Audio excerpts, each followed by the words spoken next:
Good afternoon and welcome to another 302sports.com live stream.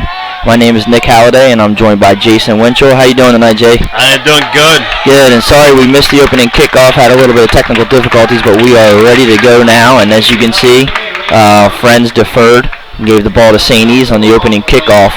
And we're less than a minute into the game, so what we're looking at here is a good matchup between a 2-2 St. Elizabeth's and a 3-1 Friends, who their only loss came to Woodbridge, who some number one in Division 2. Yeah, and some people think that might be it. So you go. So sorry about the beginning, but we're live now. As you see, Rock hands the ball off.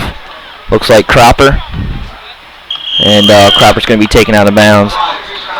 You know, when we started this game, Jay, I was a little worried about the fans, and now I'm starting to see a little bit more of some fans showing up.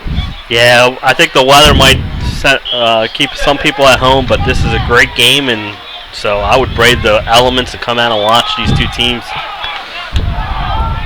Definitely. You know, DMA handed St. E's a loss last week, which we did again, and it was a great game actually down at University of Delaware. However, this St. E's team can definitely make a flash in the Flight B, if you ask me. Yes, and as we saw, DMA beat undefeated St. Mark's, previously undefeated St. Mark's last night, and so DMA can play with anybody as well. So, and the Vikings were right in that game, so they proved that they're a top Division II caliber team. Yeah, yep. So let's get to the action here, though. Rock's running out. Oh, Chris Rock. Chris Cropper and Rock. Casey Rock. Casey Rock is running out and gives it to Cropper. So at least I had the two names in there. Correct. Friends' defense was all over that one, and that was a loss of a one on the play. Yeah, I think they're going to really do the same thing that DMA and those guys did as well, and they're going to make somebody else beat you. Right. But they do have some weapons here. I mean, Hazelton's a great tight end, and right now he's flanked out, and jet sweep, and Friends is all over it too. I think they might have watched the tape a little bit against that against DMA. Cameron Ross comes around with the handoff. They hit DMA with that play a couple times last week for big gains, and I think you were absolutely right. The Quakers scouted that, and they were ready for that play. Yeah. Brings up another key third down here early in this game.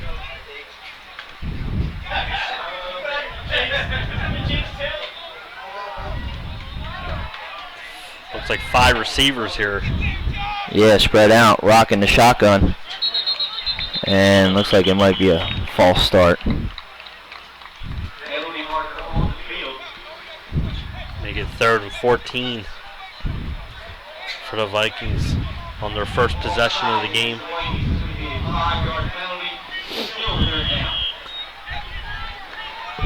And we're still in the first quarter with 9:27 left in this first quarter. No score. The field, however, conditions is really slippery because of this rain. You know, it's just enough to really make this grass a little slippery for these guys right now. Yeah. Back to throw. He's got a guy wide open. Hazelton. There you are. And what a catch. Across Friends territory to the 37-yard line. What a play. That was a great pass there. I mean, Hazelton's such a big target that, you know, if Rock can hit him, he's easy to get open because he's so big and you can put the ball anywhere. He's got great hands. He's going to make the catch. Yep. If you get in the vicinity. 5 wide again. Rock's rolling. Throws to Hazelton again, and he's down inside the 20 to the 10-yard line. There you go. That's what we're talking about with them. He's got some weapons to be able to throw to. As long as he gets the time, man, you know. It's going to help, and by hitting these plays, it's going to help keep the defense honest on Cropper and might open some holes for him later in the game. Yeah.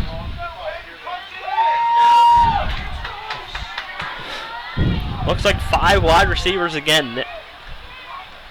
Hazelton moved. Yeah, I saw him move his back foot there. So he's going to 5-yard penalty. This should still be 1st and goal.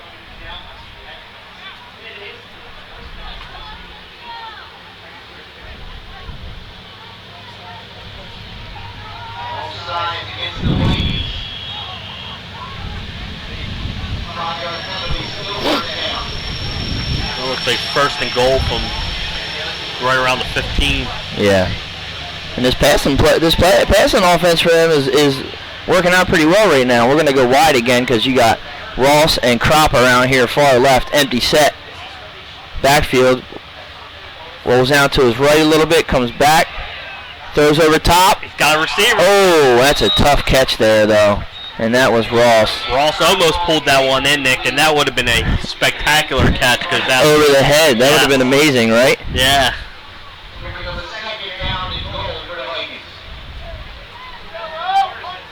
Looks like Friends came with a little blitz that time with the empty backfield and got Rock outside, which might be a good game plan if they're going to go 5 wide receiver set. Yeah, and like you're talking, the whole rush knew he was rolling out left, and they forced him back to the right side. So it was good defense from Friends there. So it's going to be 2nd and goal, and still got 4 wide. Timeout. Friends. Wow, I guess they saw a lineup they didn't like. I thought that for a second there it might have been St. E's because they were pretty long in that huddle there. Right. You know, so I didn't know maybe if that was what they were gonna, you know. Can't afford to delay a game penalty when you're already at the 2nd goal at the 15. Yeah, correct. And we still have 7:49 left here in this 1st quarter, so I'm glad that everybody's joining us. It's a rainy Saturday, so. What's better to do than sit home and watch these games online? Exactly right. Don't want to come out in the rain and get sick, then watch the game. Yeah, there's a pretty decent crowd though. Yeah. A lot of umbrellas, you know. And as you can hear, the cheerleaders around here still in the rain, enjoying that. And that track is slippery. I walked around here when we got here, man. I'm gonna have to. I hope they're being careful down there anyway. Yeah, I know. That field was slippery last night. I was here for the St. Mark's DMA, which was a great game. Yeah. We were doing the Concord Newark game for Fox, and I mean that game was kind of what was expected.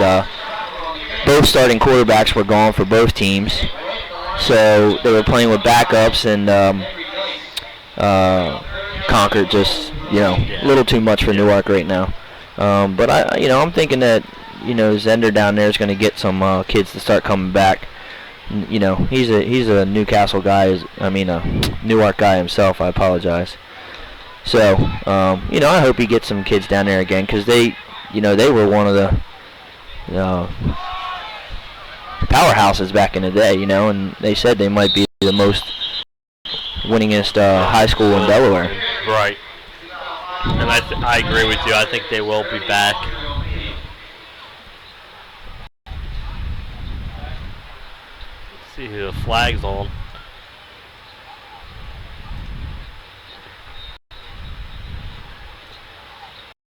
Legal motion and a block in the back. Two on them? 2 fouls on St. E's. Oh, that's not good. So if you take one of them, it'll bring up 3rd down and goal from about the 25. They're just moving themselves back, aren't they? Yeah. I mean, good defense there. I mean, but I would think Friends would decline both and bring up a 4th and goal from the 11-yard line. Good call. Yeah. Good call on that. So looks like they're going for it here, and I hate to say it, but I would too. Yeah, I mean, in these conditions, you're looking at a close to 30-yard field goal. You know, 27, 28-yard field goal. Not only that, but the passing game is working here. So let's see what Rock does. He's got a single back with Cropper. Hazelton out, and he's going to throw it. Oh, and backwards. What a catch, but he ended up with it, but no yards. In fact, he lost about 10. Not sure about that play calling though. Yeah. I probably would have went to the end zone. Yeah. I would have tried to what's the worst thing they can do? Either same thing, an incomplete pass, or an interception, but it's in the end zone, so you know it's a touchback. But there, by throwing it backwards and losing yards, you gave Friends a better field position than an incomplete pass. Yeah, I think he actually lost yards on that. Yeah. Because it was coming out of the backfield, so. So that was good. We're going to see Friends offense here, 1st and 10 for Friends, and they go with the triple running back. That's number 45, Joseph Mullen. Oh, Jaworski, I'm sorry. It was 46. It was 46. It's hard to tell from up here. I thought it was 45 too, but yeah, it was Andrew Jaworski on the carry, and he's Friends' big fullback, and he had 4 rushing touchdowns last week. And if they're asking about the last name, yes. Yes, it is Ron Jaworski. He has 2 sons on this team, actually. One's a freshman kicker. And there's a keeper from the quarterback. Justin Bennick. And St. E's defense was all over that and brings up a 3rd down. I think we're in for maybe a defensive battle. Looks like it's going that way, doesn't it? Yeah. Yeah, so we're still 5 minutes and 30 seconds still left here in the first quarter. And, St. E's ran all that clock out, actually, when you think of time of possession. Yes. So this is the first time we're getting to see Friends' offense on the field. As you see, he's got 2 receivers to the left, single running back. Bennick back to throw, looks deep in the middle, and it's incomplete. And he kind of threw into triple coverage there. Yeah, he did. I mean, that was a dangerous throw. I mean, there were 3 St. E's defenders right there, Jason. Good, you're right. And the last thing you want when you're deep in your own territory is to turn the ball over. Yeah, well, they're going to punt here, and it's going to be the quarterback. But these field conditions and that ball, it's a little slippery, so we'll see what we get here.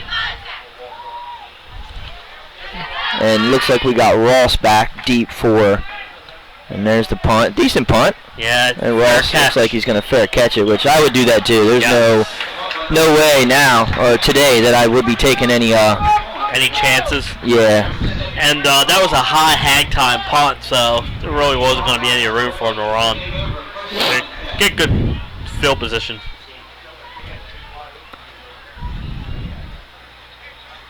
St. E's will take over 1st and 10 at the Quakers' 48-yard line.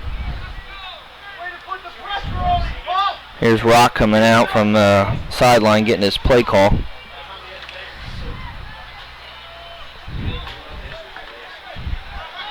And they're going spread again. It looks like they're going to be throwing today in this rain. He's got a single back. That's Cropper behind him. Hand off to Cropper. He's running up the middle. Gets a couple. That was a decent hole there. He was able to get 3 or 4 yards.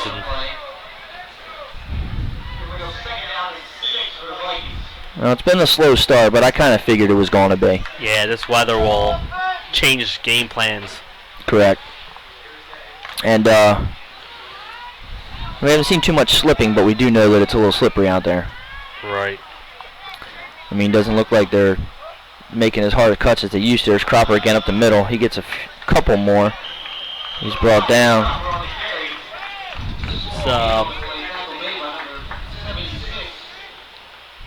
Looks like it's going to bring up a 3rd and probably a long 5, maybe 6 there. Right, yeah.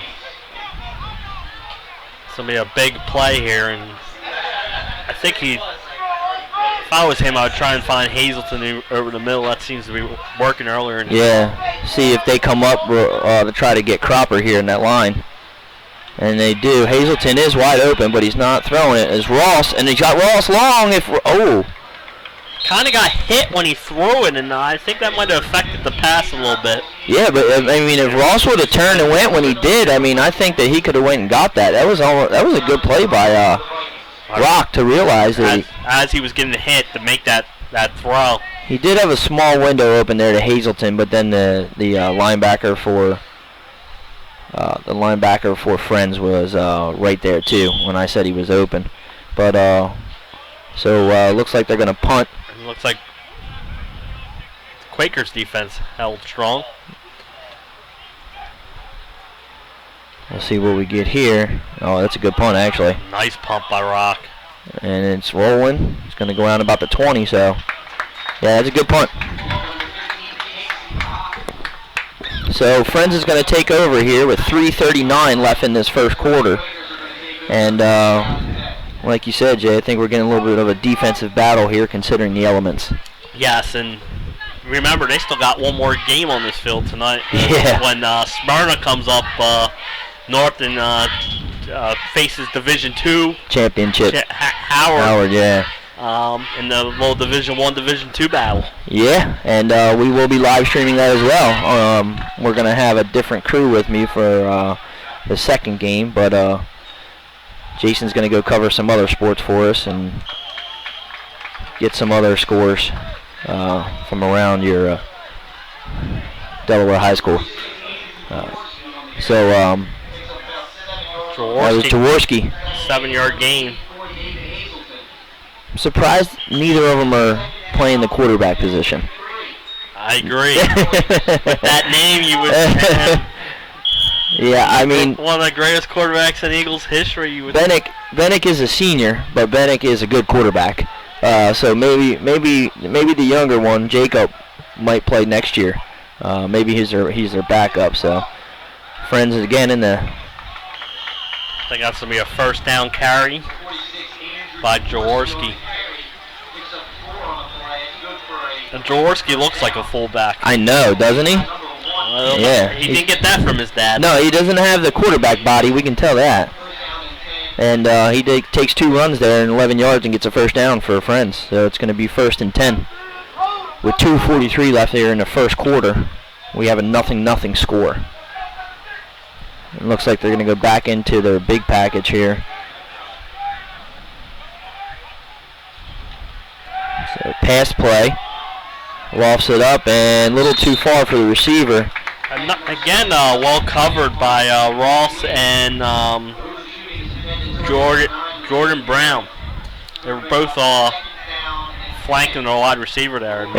Made it tough for him to get the find the window to float it in there. We do know that they do have a lot of speed on their defensive backs here and their safeties for St. Elizabeth's. And Ross is a running back, and you also have Wilson, and sometimes you get Herman Jones out there. They have a good. They got some speed. Looks like Bennick's going to go on the keeper. Then he tosses it. Got to the outside and another first down for the Quakers. It's going to be Henry Geis, the other running back. Yeah, they got some seniors on this team, which is and Friends has been a playoff team in the past few years, so that experience is going to pay off as the season winds down here. Well, we all know why. I mean, Tattersall's been there for a very, very, very long time. He's got the field named after him, and he's a good coach. There's another handoff to Jaworski, who takes some hits and just bounces off of them. I'll tell you what, he is such a tough runner, and he's going to get every extra yard he can. And in a game like this, where it might be a ground game, it's good to have a running back get those extra yards. You get 4 yards, 5 yards a pop every time. You'll keep on moving the ball today. Yeah, Bennick hasn't had the accuracy on the passes yet, as of now, as we've seen a couple overthrows from him. So my guess is they're going to just keep running it. Yeah, it seems to be working on this drive. Yeah, 2nd and 6. They're back in their power formation here with 3 running backs, and it's another handoff to Jaworski, who again runs over a couple of players to get about another 5 yards. So he's going to be about a yard short there, Jace. Yeah, he almost broke that one again. He fought for a couple extra yards, and he is a load to bring down. And 3rd and 2, as we get the official word from Pat here, the announcer, and we still are about 1 minute left here in the first quarter. So fast moving first quarter. Yeah, no penalties, no timeout. We had one timeout. It's been, you know. And Bennick keeps it and gets enough for the first down. Gets to about the 43-yard line of the Friends. It looked like he was maybe pitched that again, and he did. Kept it and got the first down. It was a good fake. They actually, everybody kind of bet on Jaworski there because he's been running the ball so well. So we'll see what they can do. But they did get a first down, and 30 seconds left here in the first quarter. So we're probably going to get a play and then flip the field. Another handoff up the middle. Looks like he gained another 5 yards. It seems to be his pattern today, 5-yard carries. Mm-hmm. And that's, like I said, that's a good thing.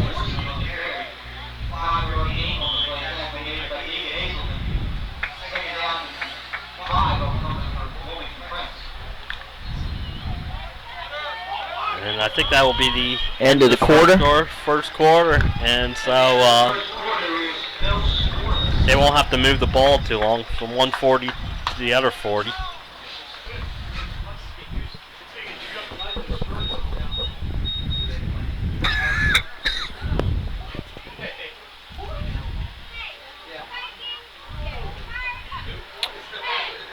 So what do you think so far, Jason? I think it's been a great game.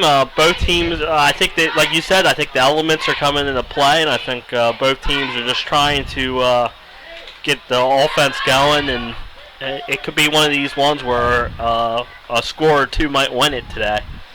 Yeah, it looks like both defenses came to play today, and the offenses are having trouble because of the footing and the elements. So, I think that's a good prediction right now. I think that's what we're going to see. Even though St. E's did have a couple of good pass attempts there in the beginning, and they just haven't gotten back to it yet. Down here, after 2 long passes to Hazleton and a couple of penalties, set them back, and next thing you know, it was 3rd and 25. So, that ain't going to help. Can't go backwards. No, correct. Yeah, correct. In a game like this, you need to stay in the plus yardage.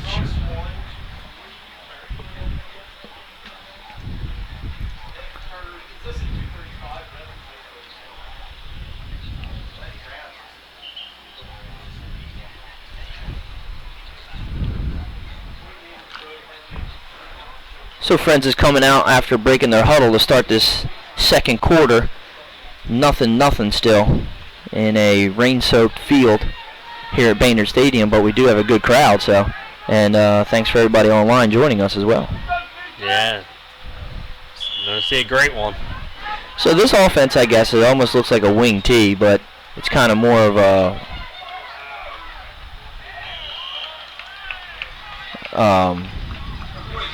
I don't know. More of a. The wing tee, they don't have a wing player there doing the crisscrossing, but it looks like they're just going with a big package there. 3 in the backfield. Yeah, straight back. But all in line. Yeah. And but they will pass out of it too. But yes. the thing of it is that you do know when they're going to pass because then they change their formation and go into a different spread. Right. Although they did a QB keeper with Bennick out of it too, but it seems to be working. I mean, we got another first down on that run from Jaworski, so that time it's going to go to Henry Geis, who gets another good chunk of yardage out of that. Yeah, it seems like this second possession, the Quakers have done a good job of getting the opening holes for the running backs, and they're moving the ball effectively this drive.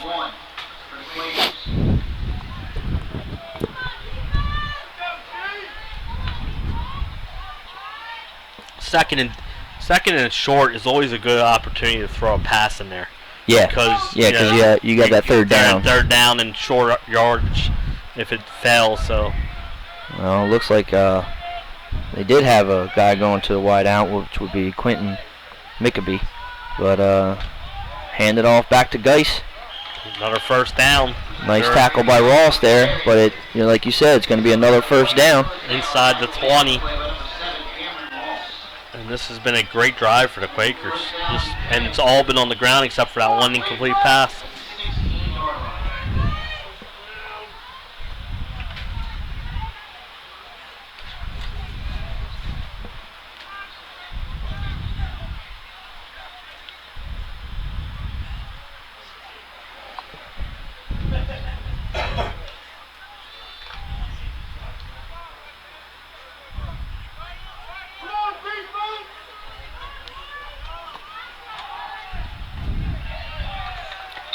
Jaworski and got another 5 yards on that carry, and they're inside the 10-yard line. Almost seems like we ought to just keep a tape recorder on. Hand off to Jaworski. Hand off to Jaworski. Hand off to Jaworski.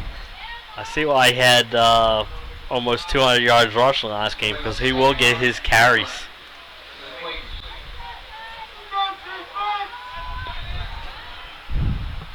Second and 4.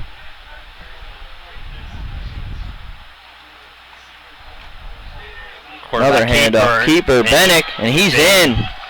It's going to be a touchdown. Touchdown Quakers, and they get on the board first. And that was a very good 80-yard drive by the Quakers. All of it on the ground, and they chewed up some time too. And that was a great play call, because they've been running Jaworski, like we said, all series, and that time he kept it and had a nice hole up the middle. Yep, and we're going to see the first kick attempt here and see how it is. It looks like it's going to be Jacob Jaworski, the freshman, and he can kick. That is true, Jason. He can kick. That was actually a pretty impressive kick there.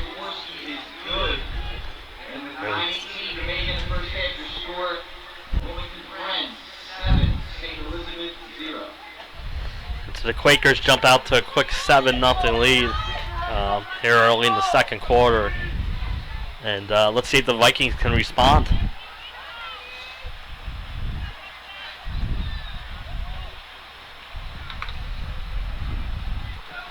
Yeah, so we got our first point scored here in the second quarter with 9 minutes still left. So definitely thinking that the field conditions and the weather right now are having a little bit of a take on this right now. And we're going to watch Friends kick off here now. My guess is it's going to be Jaworski again. Yeah, it looks like it is. They always kick at the 45? I thought they kick at the 40. Yeah, he's moving it back now. I think I missed a 5-yard penalty. So. I was going to say, unless there's a penalty that they assess on the kickoff, which we didn't see. So. And Ross is back, and he's got breakaway speed, so Quakers have to be careful. He had a great return average in that DMA game at University of Delaware, and then they just stopped kicking at him too. He's out, and he's going to be tackled by a host of Friends players right there. Well, we were talking about the conditions there, and the conditions played as big as that just hit him and fell right to the ground. Yeah, and you can actually try to pronounce that name if you want, but we're just going to call him number 15 Nicholas, because I'm not going to botch that kid's name. Yeah, I don't want to butcher that one. Wow.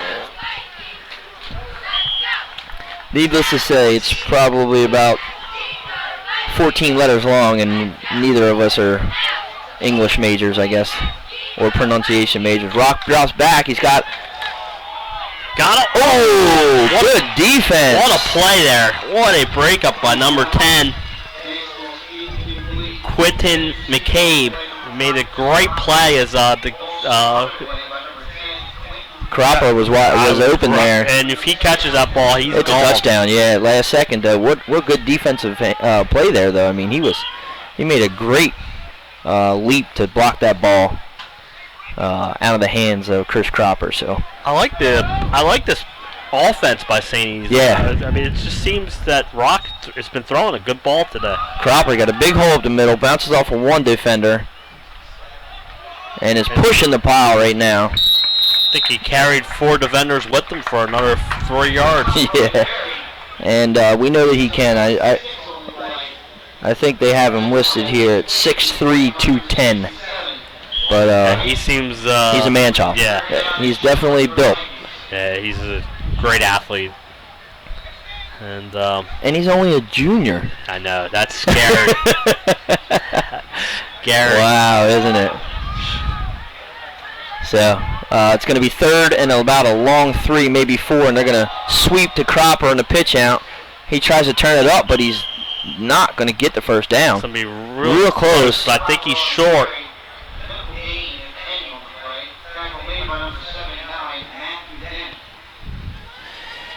You had Matt Denny in there, and then you also had Dalton Ramsey for the tackle there, and that was a good play. Yeah. By the Friends defense to. I think they're gonna measure this. I honestly think that they're short, but if you look at the sticks, I mean, whew, yeah, they're gonna walk it now. And it's all the way. Those chains are all the way on the other side of the field. It's extremely close, Jason. Yeah. We're gonna see. I mean, we can't. Oh, yeah, we can see. I'm zooming in here on the.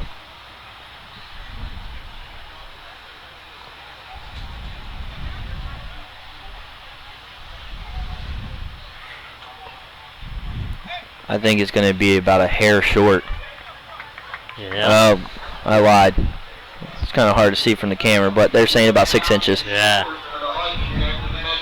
This could be an interesting call at your own 35-yard line. I probably would punt it in these conditions, but when you have a running back in Cropper's size. You got Big Henry up there. I mean, they got some line. Obviously, Friends has been playing pretty well, but I don't know. Yeah. Keeper? Quarterback keeper here? If you, like you said, you get a nice center, all you have to do is fall forward, and you can get those 6 inches. It's going to take a while for the chains to get back over, so it gives the coach a little bit more time to think on this one. And they're definitely going for it.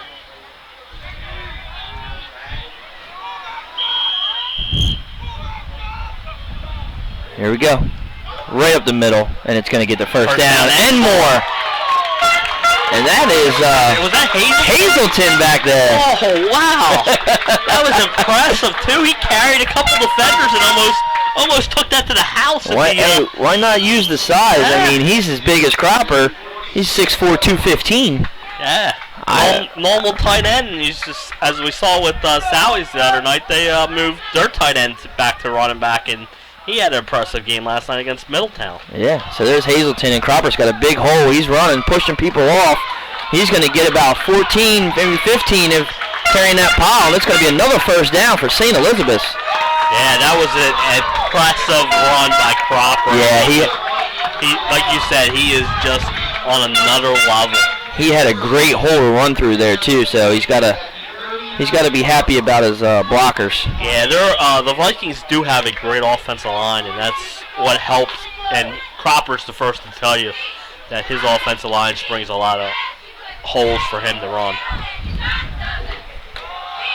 There he is again. He's going to be cut short, and that's a great tackle there by number 76, Uchekuwu Daniel Adabai. That works for me. We're not going to say that first name again either. They got some names on this front. Yeah, they do. They got some friends, but I did walk by number 76 on the way in, and he is a big fella. Yes, he is. I formation, Hazelton and fullback again. He's going to get about another 2 yards, maybe 3. Brings up a third and manageable down for the Vikings. And the way Rock has been throwing the ball today, you're in 2-down territory. Third down might be a chance to see if he throws a pass. Earlier, the pass to Hazelton over the middle, but Hazelton's in the backfield.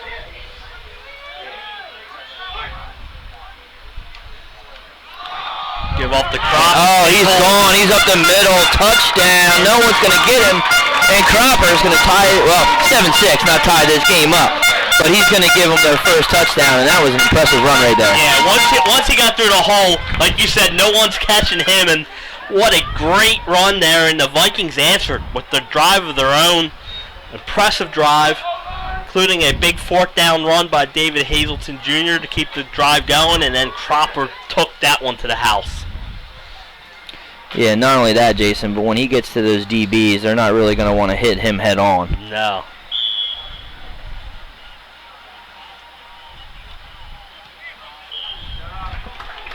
Looks like it's good. And we got a tie ball game, folks. And, 7-7 game here. We thought this would be a good contest with a lot of ground game, and it hasn't disappointed so far. No, not at all. Of course, both teams are going with their strengths and what's working best. And when you have players like Cropper and Jaworski and Bennick, you got to go with those guys. So, good play call there to go with the fourth down, get that first down with Hazleton, and they end up scoring. So yeah, it was a great call, and we were kind of surprised that Hazleton carried the ball because he's we always see him line up as tight end, and seeing him in the backfield there was and it was a good call because he is a big guy and he can get those 6 inches for you, and he got a lot more. Yeah, and then after that it was the Chris Cropper show. And we all know what happens there. Yes. He can be a huge force.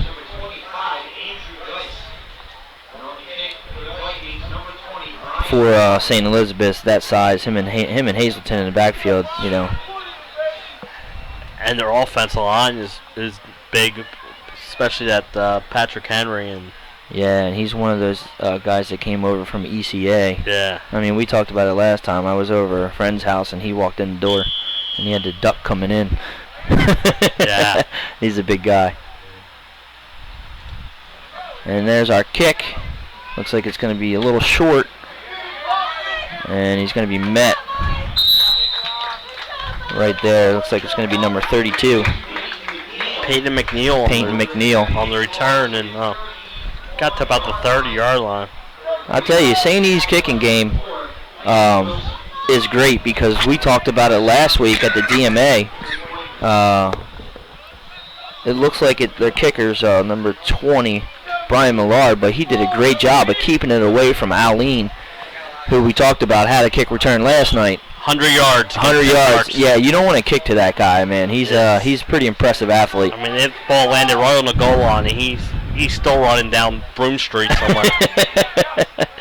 And but the kicking game for St. E's is great. The guy, Millard can really kick the directions and kick away from people and keep the ball inbounds, and that says something for a high school kicker because it's not that easy. So you're absolutely right. Well, back to it. It looks like they're going to run Jaworski again, but he was met in the backfield by number 58, Thomas Shields, who stopped him for a loss there. So it's going to be 2nd and 11 now. Thomas Shields had a big game last week at DMA, and he's a very good tackler. They're in their wishbone. They're strong again. He looks like he's going to pass. It's completed. That was a great catch for him. Is that Geis again? Yes, Geis. He made a great catch there because St. E's was all over him. Yeah. See, they do run out of that pack. I mean, throw out of that package. I mean, it's kind of like a big type wishbone type wing T hybrid thing, and they have been running it for years. Maybe we'll get Tattersall to give us the official word on what it is. Either that or we're just not lost at what it is right now. Right. But we're going to see what this is going to be a big third down here. We still have 4 minutes left here in the second quarter, and it's 3rd and 7. Bennick drops back. He's hit, and he's going to be taken down by Ross. Or no, I'm sorry. That's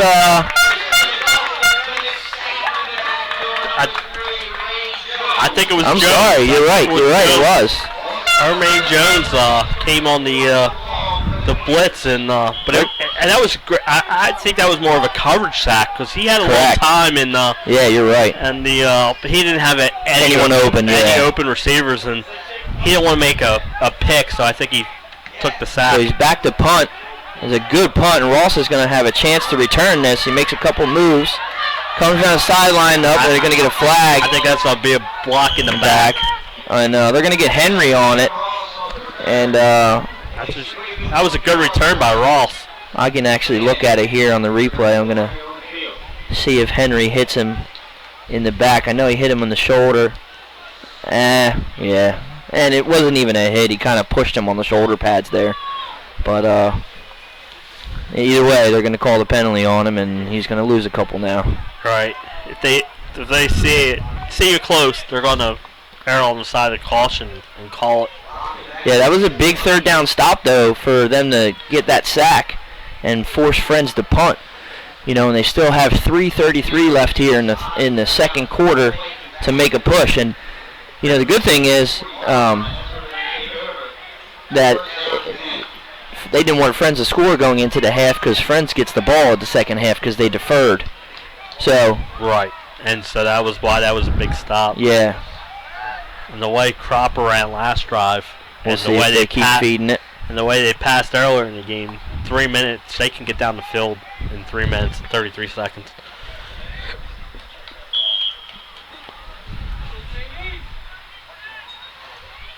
It's going to be Cropper again. I mean, he's pushing and pushing. But the Quakers defense did a great job.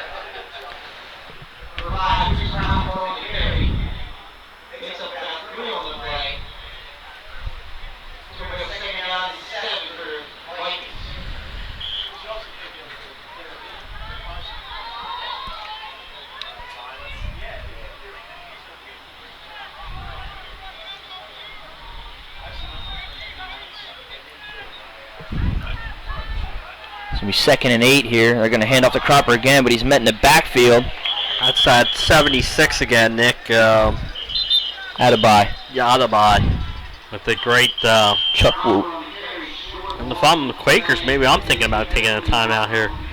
Now that I'm looking at it, it looks like they have brothers on here. Number 76 actually goes by Daniel, too, which is easier for us to pronounce. But 76 and 77 are brothers. So, and they're both listed 6'2 and 6'3", 198 and 216. So maybe they can play basketball for them. Hey, if they'll definitely take up some space, won't they? Yes.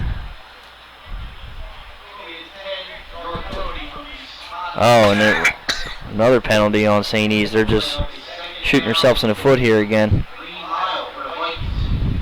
So it's going to be 2nd and forever as we get the official call. With 2:43 left here in this second quarter. And we have a 7-7 game. Tie ball game right now.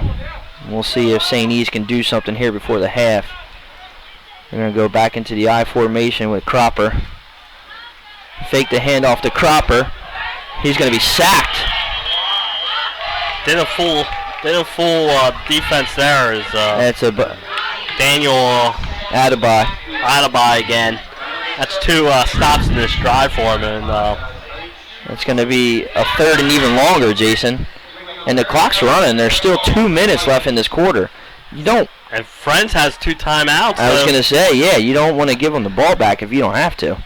St. E's might run the ball here and force Friends to use the timeout, but they're going to get good field position.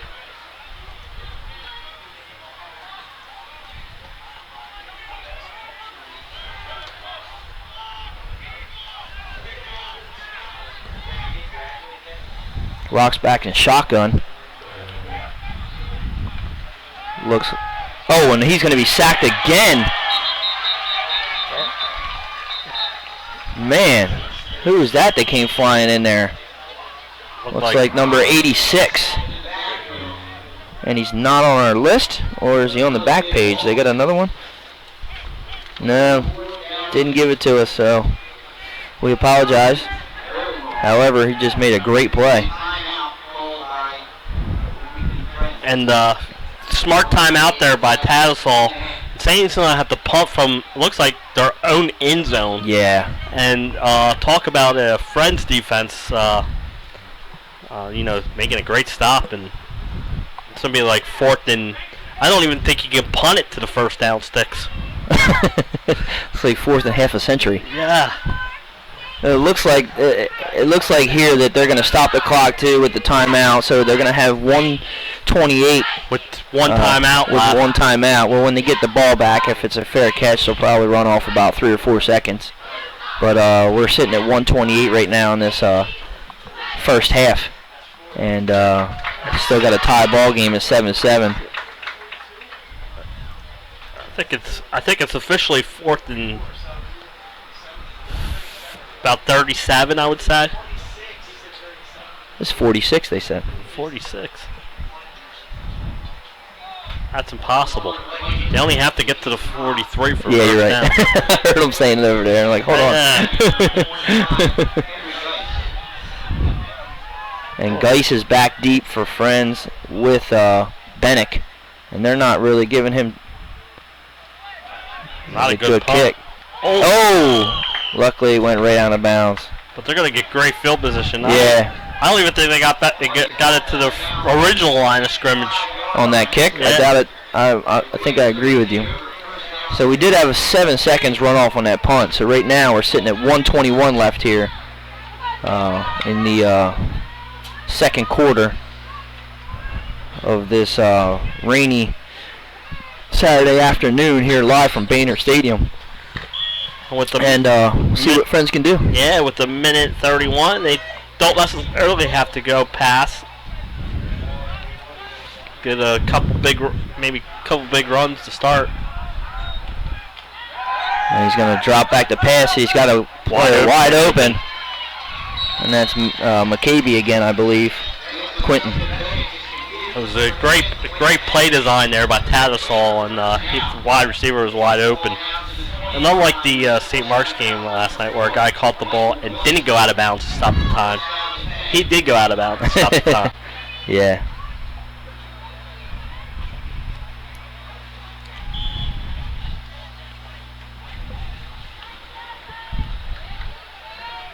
So we still have 1:13 left here in the second quarter, and if Friends can score here, they get the ball in the half. Jason, that's could be an issue for St. E's. And Bennett keeps it, and he's got a sideline. As you can see, they moved about 25 yards in less than 20 seconds, and he runs out of bounds, so that stops the clock again with 1:06 left. And it's going to be first and, I think, almost goal or just outside the 10-yard line. And it looks like he was just short of the first down, so it's 2nd and 1 from about the 11-yard line. Timeout. Timeout, St. Elizabeth's. That's a good timeout there, too. Yeah. You know, see what their formation is, see what you can get set up, because you really want to hold them to 3 here if you can. And that's not even right now that they're going to be able to kick a field goal, but you don't want to let them get a touchdown because, like we talked about, Friends does get the ball back in the second half here. And the thing about a field goal, you need a good snap, a good hold, and a good kick. And so it takes 3 things to make. So if you can force a field goal, it would be ideal in this weather.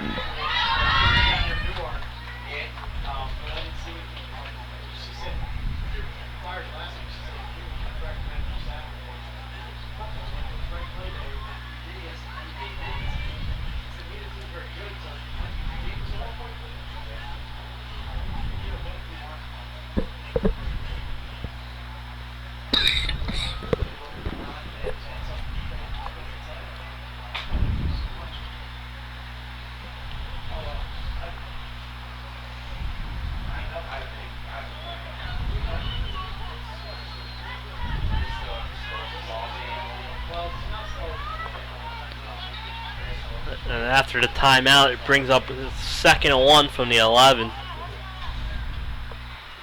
As the we have looks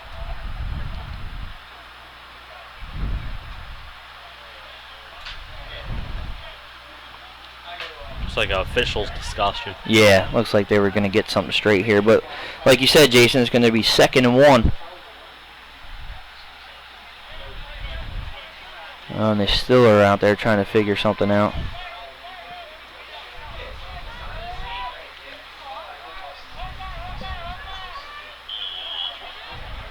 And now we're going to get underway, Jason. 2nd and 1. This could be a big stop for St. E's.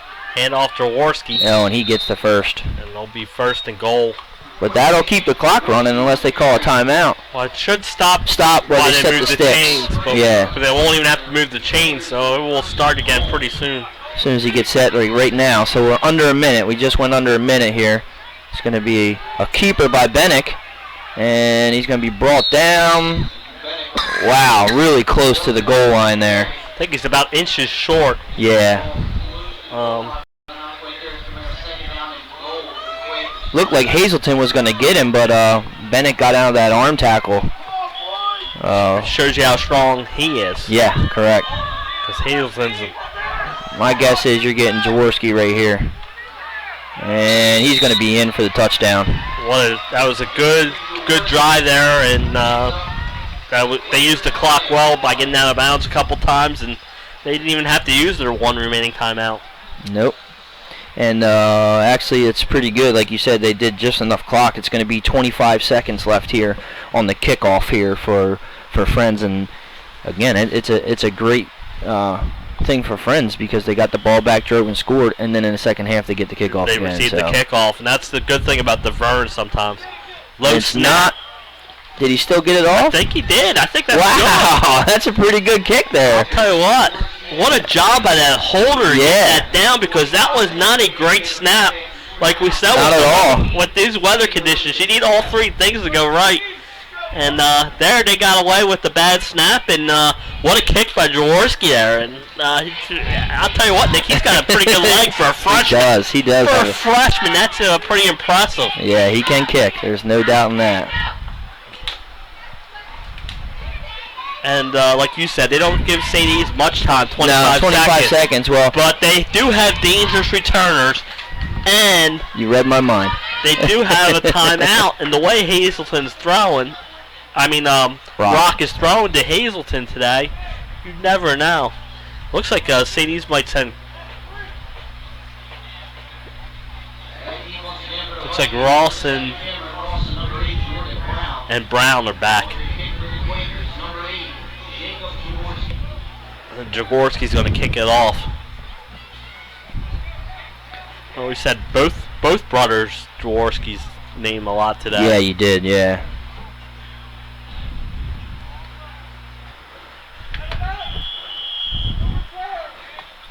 And here we go. Jaworski's kicking it with 25 seconds left here. He's going to kick it out of bounds, which is going to give him good field position. Yeah. So they're going to get the ball to 35. I don't know if that was a smart play by Jaworski, other than he keeps Ross trying to return one. Yeah. Which, with like you said, 25 seconds left. Well, I'll tell you, we saw Hazelton open a few times in that first quarter. Yeah. So if they you ran 2 seconds off the clock with that kick, so there's still 23 seconds left here. And my guess is they're going to have a couple of players playing center field here. Yeah, I would send nothing over your head. I would send a couple people back, and like you said, nothing deep. If you're St. Isa, you could get like a 30, 35-yard pass, and then you can set up a play for the Hail Mary. Got some whistles here. Not sure what's going on. The first half was moving. Looks like didn't have enough players. We only had 10 on the field.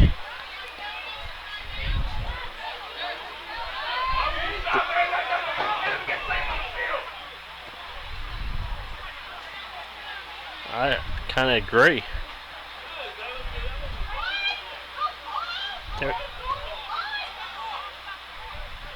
We're not sure what's going on right now, but there's a lot of confusion. And the referee didn't even have the ball. Oh, that was the other ball. And then he dried it off and then threw it on the ground. Kind of defeated the purpose of drying it off. He just wants to get this play underway because they don't know what they're doing right now. And here we go. Obviously, empty set, 5 receivers. Rock. He's going to throw it up, and it's going to go out of bounds. Yeah, it was well covered there by Friends. He was trying to get a Ross down the right sideline, but Owen Shepard was right there in perfect position, and like you said, they were trying to prevent defense. And yeah, you can't even see them in the camera. I can zoom out, but Geis and you can see Bennick here. They're probably both about 15 yards off of the ball, just kind of playing center field right now. And they're in just a prevent. So that play actually took 5 seconds off, so we're at 18 seconds left here. And the Quakers, Nick, have been getting good pressure the last 2 drives here and really forcing Rock to throw the ball. Yeah, they collapse that pocket pretty easy. And there's a screen, and it's going to be incomplete to Rock. To Chris Cropper. Chris Cropper. They're going to try to throw a little bit of a bubble screen there. Right, I think Rock just let him a little too far. But it was a good idea, good play call. Anytime you can get the ball in Cropper's hands, it could always be dangerous. So it was a good thought, but not well executed. And Jason, I just took my headset off for a little bit, and it's hard to see on the screen, but the rain's coming down a little harder now. Yeah. So, 14 seconds left, and Rock's going to be in the shotgun again with 5 wide. And Friends comes with 4. He's going to throw it up. And it's going to be caught by Wilson. He made a great adjustment and came back to the ball. And they're going to stop the clock right now. There was a penalty flag down on the sideline over here. Uh-oh. So that's going to stop the clock anyway for them. And they're going to get a Hail Mary chance here anyway. Oh, no. It looks like it's going to be on St. E's is what they're saying. It looks like maybe a sideline infraction. The way that flag is thrown right there on the sideline. Did the receiver step out of bounds? Yes. That's what I was about to say. Yes. Thank you, Mike. Yep. Yeah, because he can't be the first person to touch it on the way back in. Normally, the referee will throw his hat to say that he ran out. Bound. Yeah. And well, that's going to take that play away. So my guess is you're going to just kneel here because you got 4 seconds left now with the clock. But he made a nice adjustment on that ball. Yeah. It's a shame he was out of bounds earlier in the route. And I'd say, Jason, that he probably didn't know that he stepped out because him and the DB were battling here on the sideline, and probably didn't know because, I mean, he came back in and made that play. I don't think he even knew that he stepped out. Yeah, when it was first thrown, I thought Shepard was going to pick that one off. He made a great catch. Well, it looks like they're going to run another play. My guess is you might see a couple of passes and a couple of they're going to call a timeout. With not much time left on the clock. 4 seconds. It doesn't make... I would just kneel. Right. I think you would just kneel and take it into the half. The last thing you need to do is throw an interception or have him sacked and fumble the football. I didn't think it would happen. Yeah, you're right. I'm with you. I take the knee here and go in the half just trailing by 7. Yeah. Yeah, I mean, with the weather and the way that it is right now, I don't think I'd risk too much. And the Vikings have been killing themselves with these penalties the last 2 drives, and it really gave the Quakers the advantage here later in this quarter. That's what I was going to say. I mean, you had a couple of times where they were down in the red zone, and penalties took themselves right out of it, and then last drive, take points off the board there. And then last drive, it gave the Quakers great field position because you had 4th and 37. Yeah. I mean, I guess I know why they're going to go for this because it's only third down, but I still would probably kneel and just let the half run out.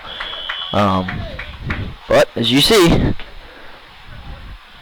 looks like they're going with 5 wide receivers for Ross. They throw a screen, and he's got a lane, and he's going to step out.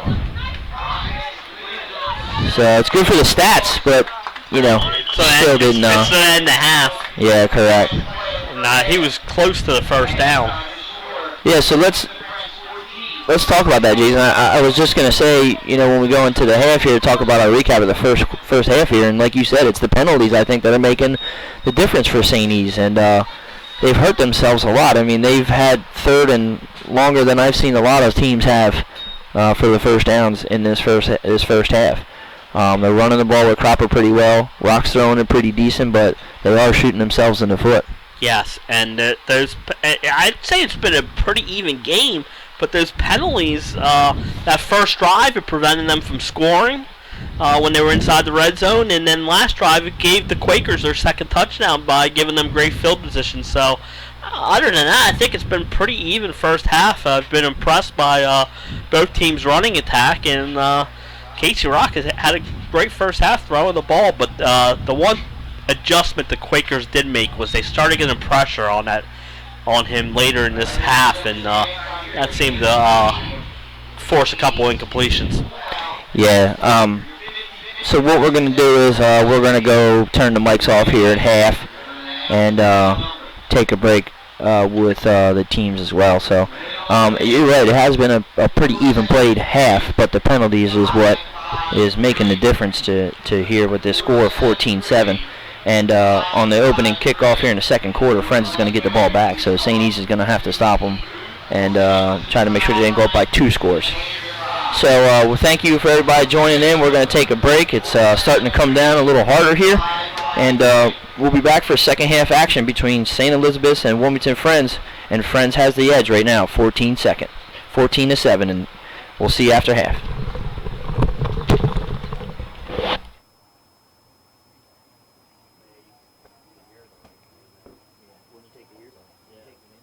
That's why you said that. What's up? Entertaining first half.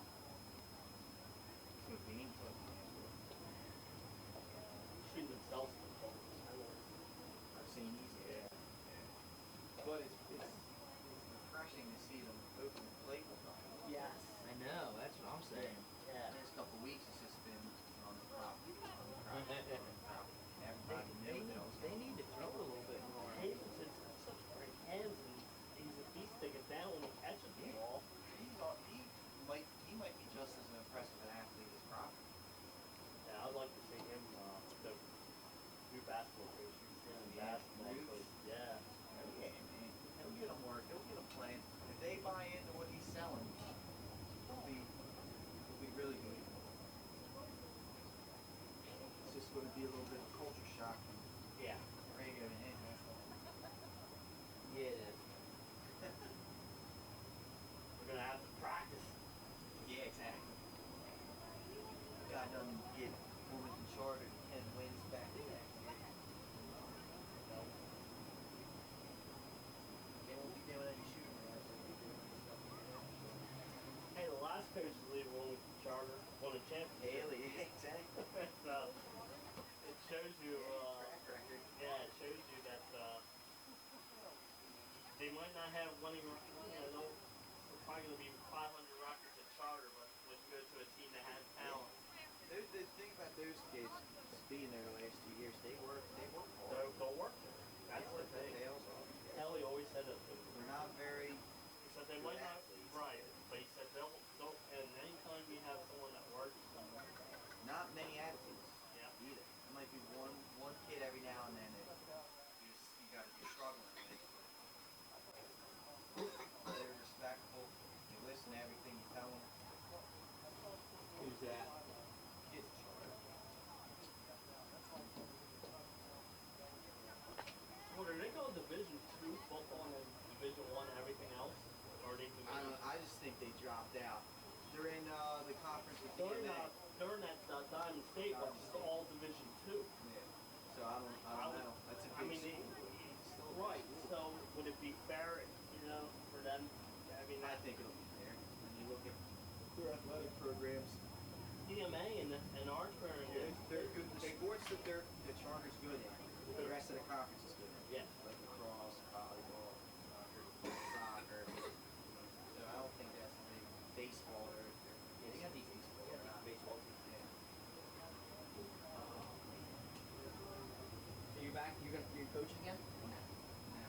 Not coaching. You ready to announce with us? Yeah, that's about it this winter, man. Football gets done. Not that cool. I might have a good pay unit for the Beagle. They want me to do all their games. Yeah. It's Wednesday and Saturday afternoons. But it's either or. Yeah, It's one or the other. And it'll be good. Friend. It'll be good payday. I'm a friend. So- I'll be done with class. All I gotta do is just get my co-op hours in, and then I'll be graduated. So that's what I'm down for that. So Tuesday I do the Fox games. They're gonna do Tuesday, and I think they say it's just every Tuesday night, I think. But they have their own announcers. Yeah. But on Wednesday,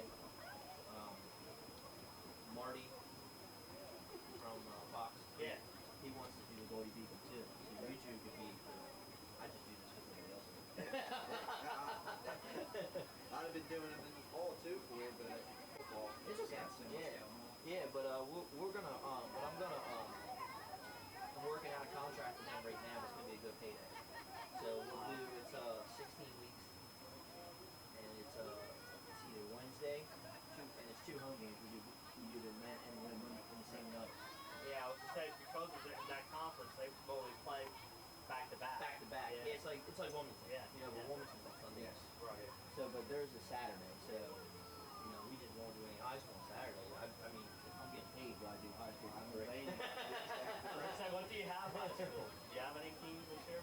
I know last year you did Dover, right? I ain't doing that again. Yeah. Ever. I'll give all that to Incognito. He can have all of this one. I'm doing this shit. It was not worth the payment. Yeah. No. Too much. Way too much. Fucking, I made a 4-hour video for him. They wanted it 4 hours long. I was thinking it was gonna be like 30 minutes.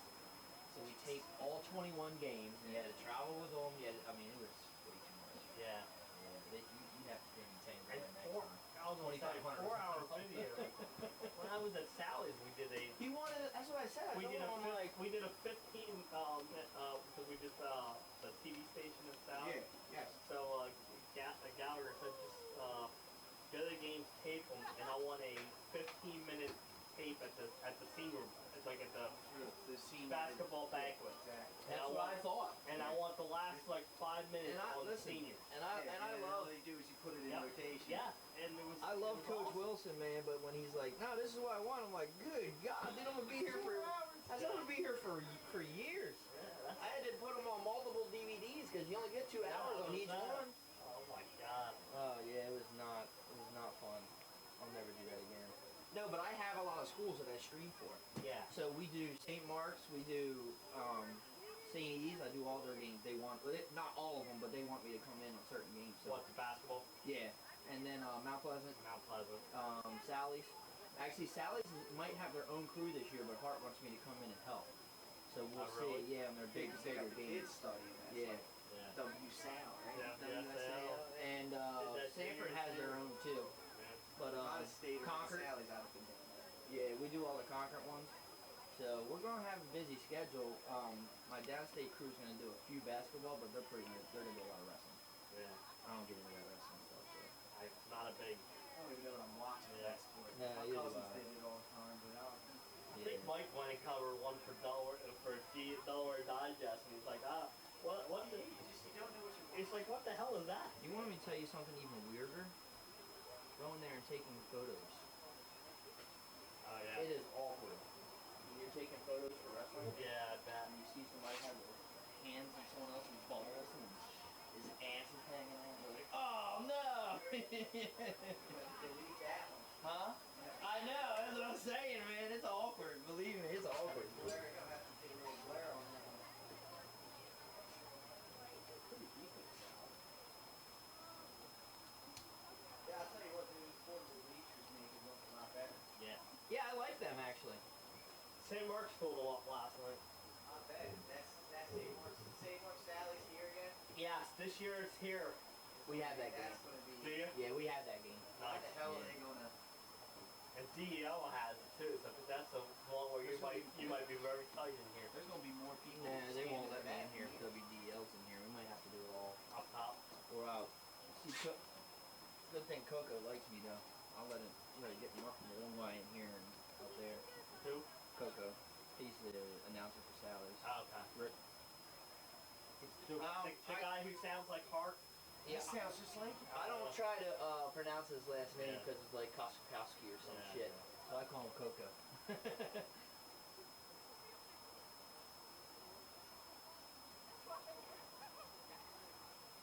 3:10. I thought we started the second half on though. Did 20 minutes, eh? Yeah. DMA last night, they had the homecoming court. That's next week for us. Cougarville. Bringing out brand new Nike uniforms. Who you guys playing next? They look good. They're gonna look fresh. Who's got that? Now, Pleasant. We did. Oh, good. At least it's Mount Pleasant. Yeah. I mean, can you homecoming night you play? Last year was that tournament. Yeah. Honestly, it's still going to be enough. Yeah. Just because we just don't have horses. But they're going to look good. They're going to look at the college team with the uniform. Nice. They got the scrunchie at the bottom. Who is it? What team? Belcastle. When they play? Lemon got them all Nike form fitting jerseys. 10:30? Or is it No, it's actually a Friday night game with game. rented lights. Oh, So it's a sweet. 4:30 start, a 4 o'clock start. Wow. They have the game just because they're trying to get the People. school back. Yeah. Those 10:30 games Suck. when you're a high school kid. You're up at yeah. 7 o'clock. You gotta get up and ready to roll. Yeah, they suck. Yeah. That's one thing WDEL wants to conquer because they're bitching and complaining that they don't, and they No one ever comes. right. Why don't you guys do our games? You can't do 10:30 games.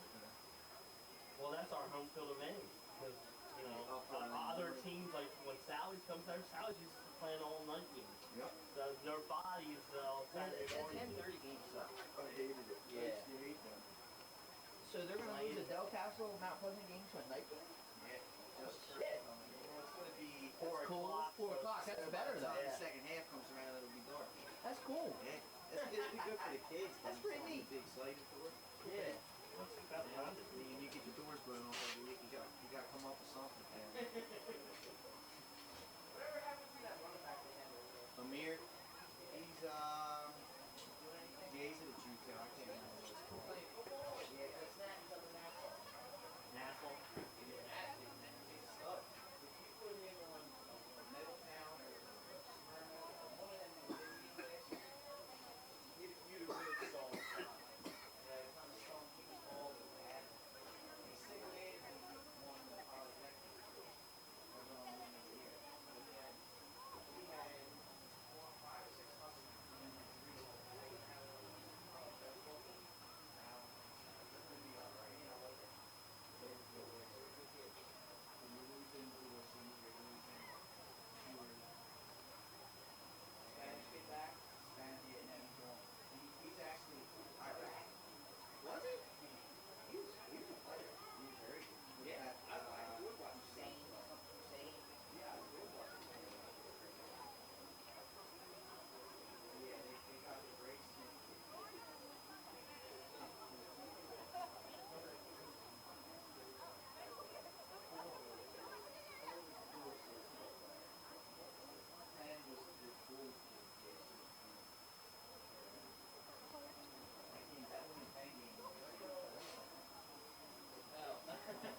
starting this thing right now?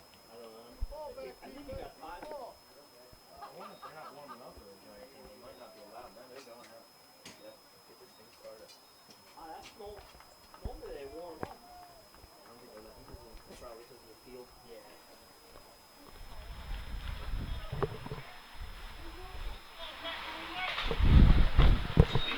All right, we're back here. I'm getting ready to set the camera up live here for everybody so we can get everything back up, ready to run here.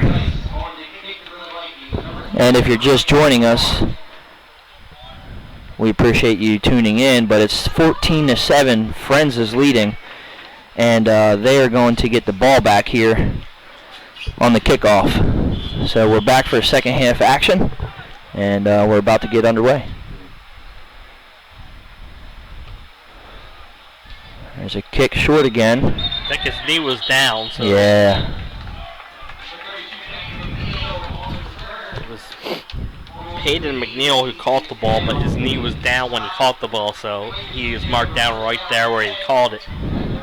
Again, Jason, I'm really impressed with Millard and how he can kick. I mean, I think this kid has a future somewhere doing for somewhere, for a college or another school, because he really can direct the ball where he wants to. Right. You know, like we talked about last week, he did it against the DMA and never got Aline in the return game at all. So. Right. And he avoided Geis there.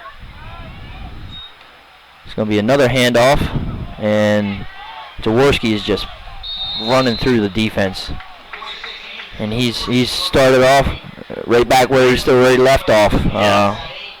Looks like he got about 8.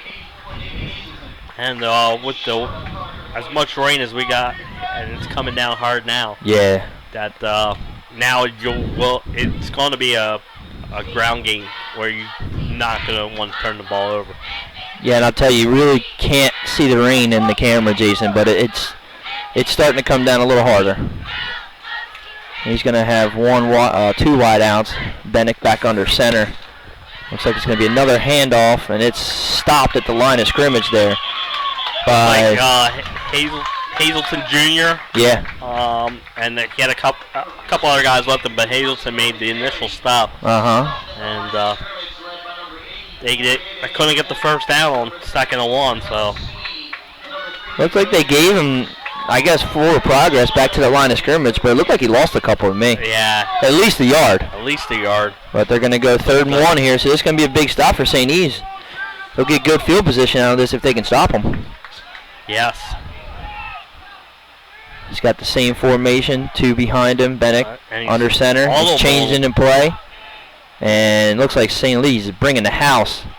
And it's going to be a keeper, and he's going to get the first down on a nice sweep to the left and a good open field tackle by Ross.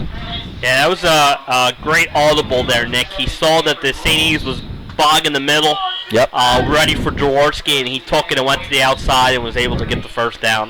Great audible by that Nick there. Yeah, that was a good call by Bennett. So it's going to be 1st and 10 from about their own 37, it looks like, Jason. Yeah, they're moving the ball on the first drive of the second half here. Handoff up the middle. It's going to be a short gain. Jaworski gained about 3 or 4 on that. And, it was actually Geis on the carry. Yeah, and well, there was Pasquale ended up with that tackle. Right. So it was 25 on 25 there, Jay. Yeah. And but if you're the Quakers, you'll take 3 or 4 yards per carry and let this clock bleed down. It's going to be same formation. Bennett under center. St. E's looks like they're coming again, and they're going to get in there that time. That's a good stop by the St. Elizabeth's defense right there. Yeah, it's to bring up a 3rd and long, and this is where the Vikings want the Quakers in the 3rd and long situations. And it was Hazelton Jr. again on the stop, and he's been all over the place. Yes, he has. And it's going to be a 3rd and long here for Friends, and we'll see if St. E's can hold them. It'll be good for them to stop them and get the ball back here. Yeah. So we're going to go Actually, we're going to go 2 wide receivers left and Bennick under center. He's got he's going to drop back. It's going to be a pass, and it's going to be caught by Geis, and he's going to get the first down. Got it, yeah. And he might get a late hit, and that's what I thought was going to happen there. Definitely. He hit him out of bounds. Yeah, he definitely did, so that's going to hurt. That's a big first down, and then you add 15 on top of that, and the Quakers are in business again. Looks like St. E's is starting off on the same trend they were on in the first half as the penalties. Now you're going to put them in St. E's territory now. Yes. So it's going to be 15 on top of the first.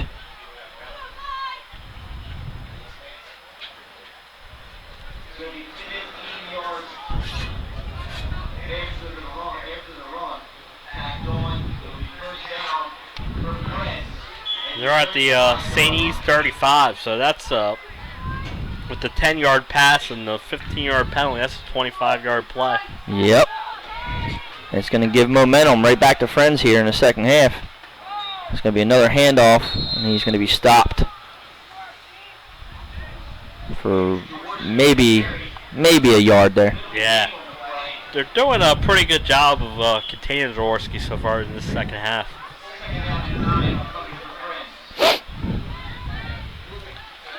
It's going to be 2nd and 9. And they're going right back to the same formation with 2 wide receivers left. And it's going to be a keeper, and he's not going to get much out of that. Oh, stayed on his feet, though. Probably got an extra yard or 2. I think Ross tried to arm tackle him there a little bit, and he did a good job staying on his feet and got a nice extra yard or 2. And we got another 3rd and 7. We'll see if St. E's can do something this time. Hopefully they can keep the laundry off the field here as well. I mean, to me, that's been the difference here this whole first half, and now starting off in the second. It's been the difference for them right now in this game. And they haven't been small penalties. 15 here, 15 there. Yeah. Adds up. Looks like we got a wing package here. It's going to be handoff around the side. That's going to be Geis. And he broke it. And he's going to be, looks like he's going to be just a little short.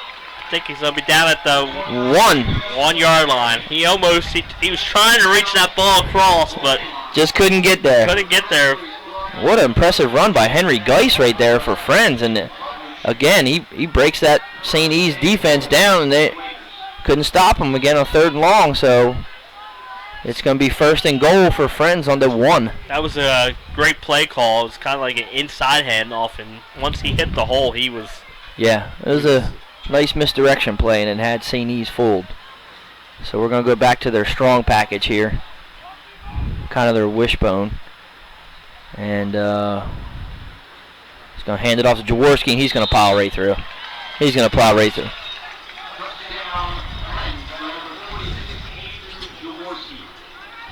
And there's a...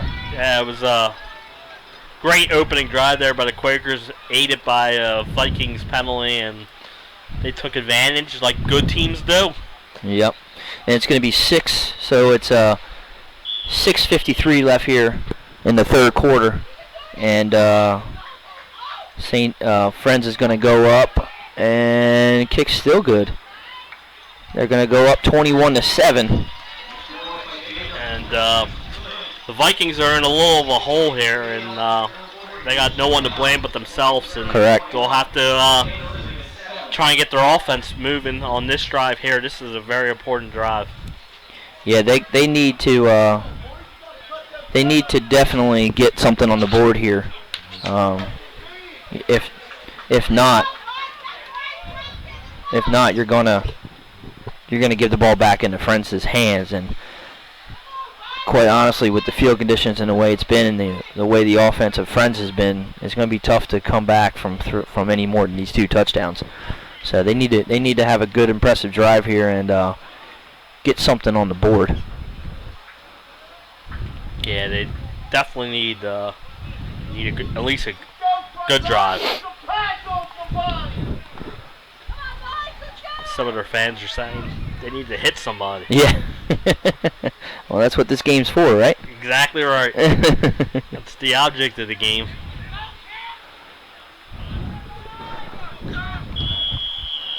And we'll see what they can do. Here goes your kick from Jaworski. And it's going to be a squib kick and probably go out of bounds again. Guess they're not really worried about the field position, are they? They're just kicking it away from them and not allowing them to get any returns at all. The way their defense is playing, I think they'd rather them go 65 yards and have a 75-yard punt return.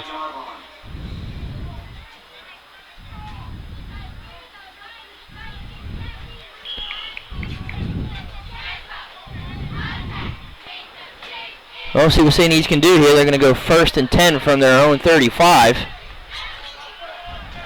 And Rock's going to go back under center with Hazelton and Cropper in the I formation. 2 wide receivers. It's going to be a handoff to Cropper. Dances a little bit, finds a hole, and gets about 4 or 5 yards out of that run. That was a nice run. Good block on the play by lead block by Hazelton, and Cropper followed it right up the middle for a nice 5-yard gain. Yeah, and this rain's starting to come down even a little bit harder now, Jason. I'll tell you, this field's holding up pretty good, though. Yes, it is. Really good job. I'm shocked.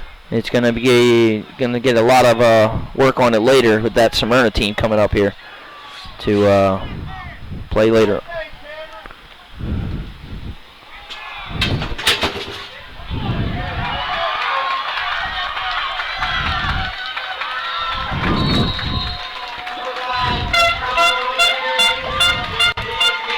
And that's a long run from Chris Cropper there. Yeah, that was a pretty impressive run there. Yeah, that's why with the Vikings you're never out of the game, because you got that number 5. You can break it open any time, and that was a nice play.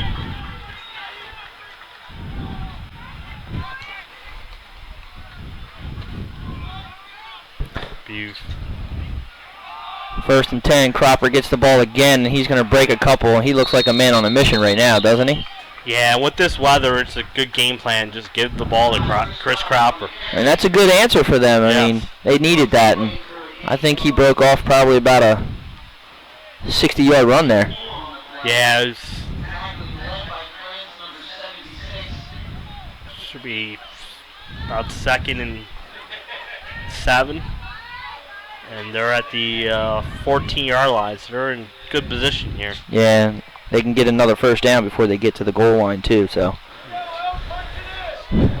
same formation, power I, Hazelton handoff, and he's got a little bit of running room. He's spun down, which gives him about another 2 yards.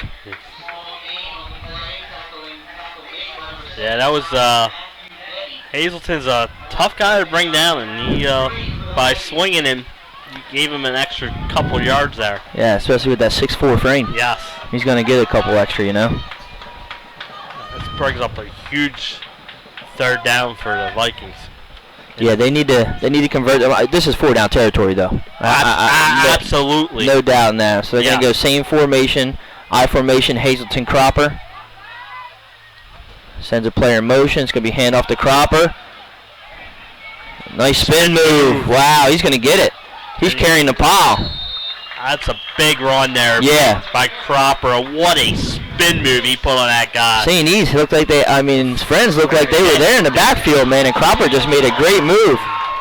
And that's what they need right now. They need some momentum, and that's a great run after 2 big runs for Cropper. It's going to be 1st and goal, and this is what they needed. So. Yeah, great response by the Vikings offense here, and it's been number 5, Chris Cropper. That's right.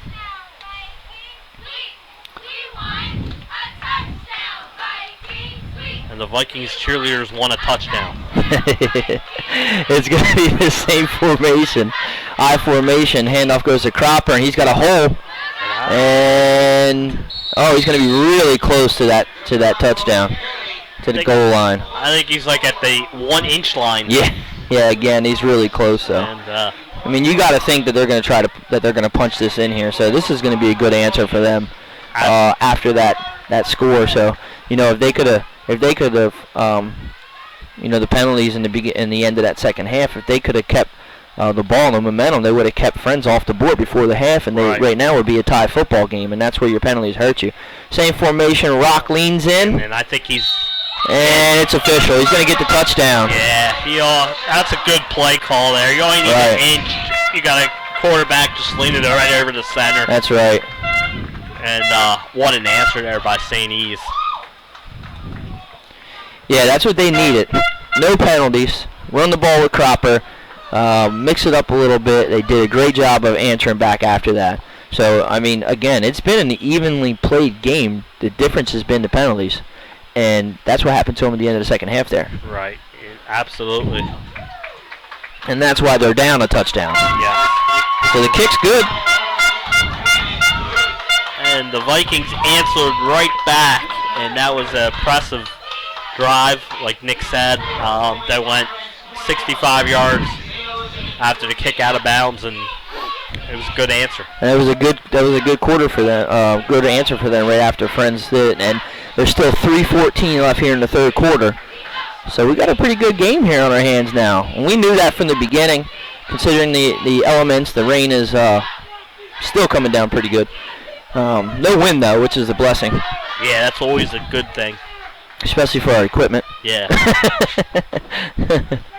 But we're going to see if they can hold them here now. See if they can hold this Friends offense, because between Geis, Bennick, and Jaworski, they've been doing a great job on the ground. Yeah, yes they have. And the three of them have been mixing it up effectively. So we're going to see Millard here again, and I'm going to guess that Geis and them are not going to see this ball. Yeah, Geis is back deep.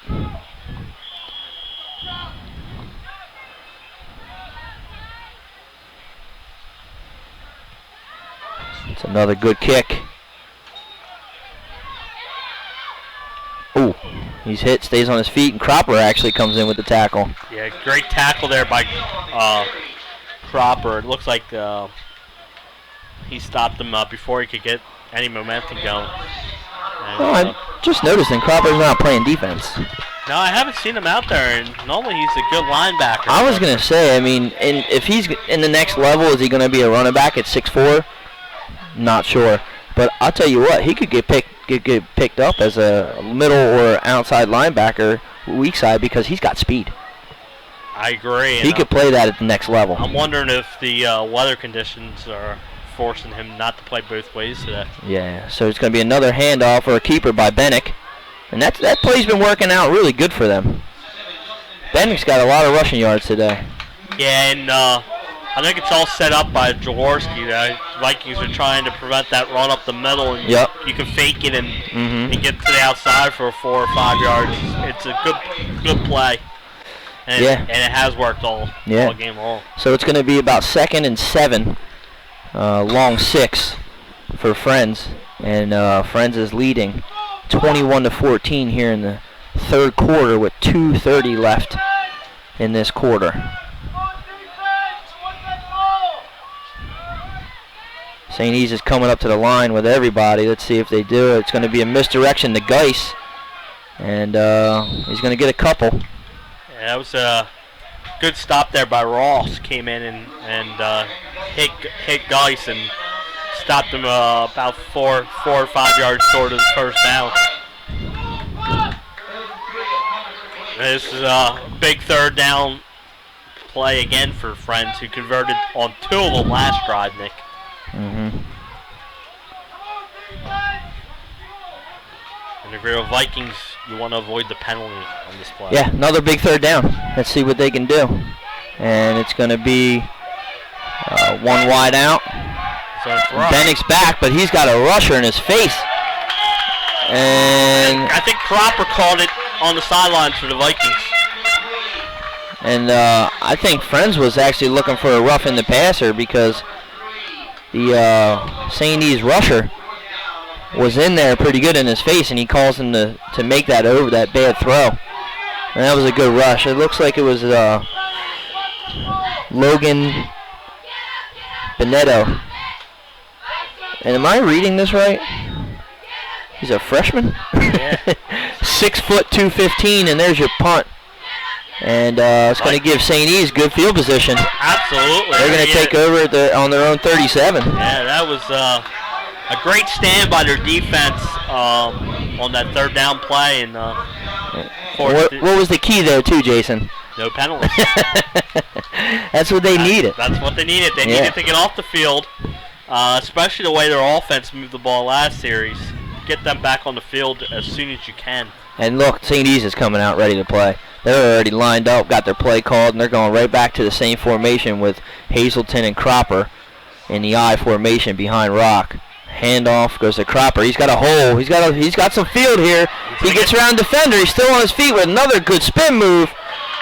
And he's going to get another first down for St. Elizabeth's. It's the Chris Cropper show here in the third quarter. I thought Daniel Abid had him in the backfield or close to the backfield, and he just spun away from him, and he almost broke that one. Yeah. And he's got a great spin move, doesn't he? Yes, he does. And they still have a minute left here in the third quarter. And they didn't get the first. I'm sorry, he was a little short. So it's well, they got the first down marker up, but I believe it's second, right? Hazelton spins out, and he's going to go nowhere. Looks like momentum's going to carry him for the first down, though. Friends, 56 thinks he has the ball, but I think he was ruled down. Yeah. And he's going to be.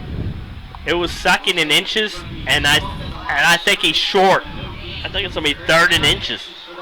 Yeah.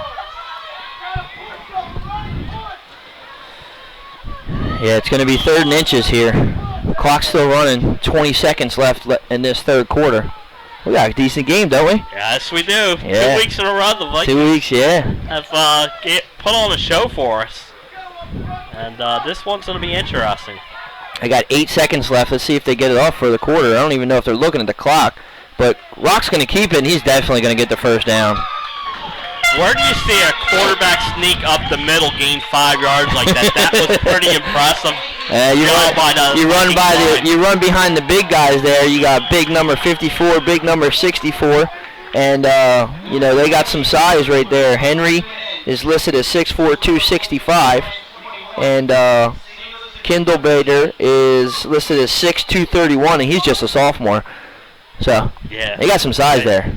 And they did a great job there because, like I said, normally when you see a quarterback sneak up the middle, if you can gain a yard or two, you're happy. He gained 5 or 6 on that one. Mm-hmm.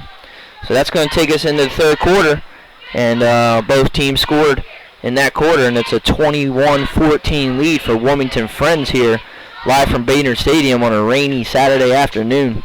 But I think we're going to be in for a treat here because St. E's is driving. Yeah, they're cross midfield, and they're looking for that tying score, and this has been a great game, and like you said, a rainy afternoon. What better than to stay home and watch the game on live stream? On 302 Sports, too. Correct.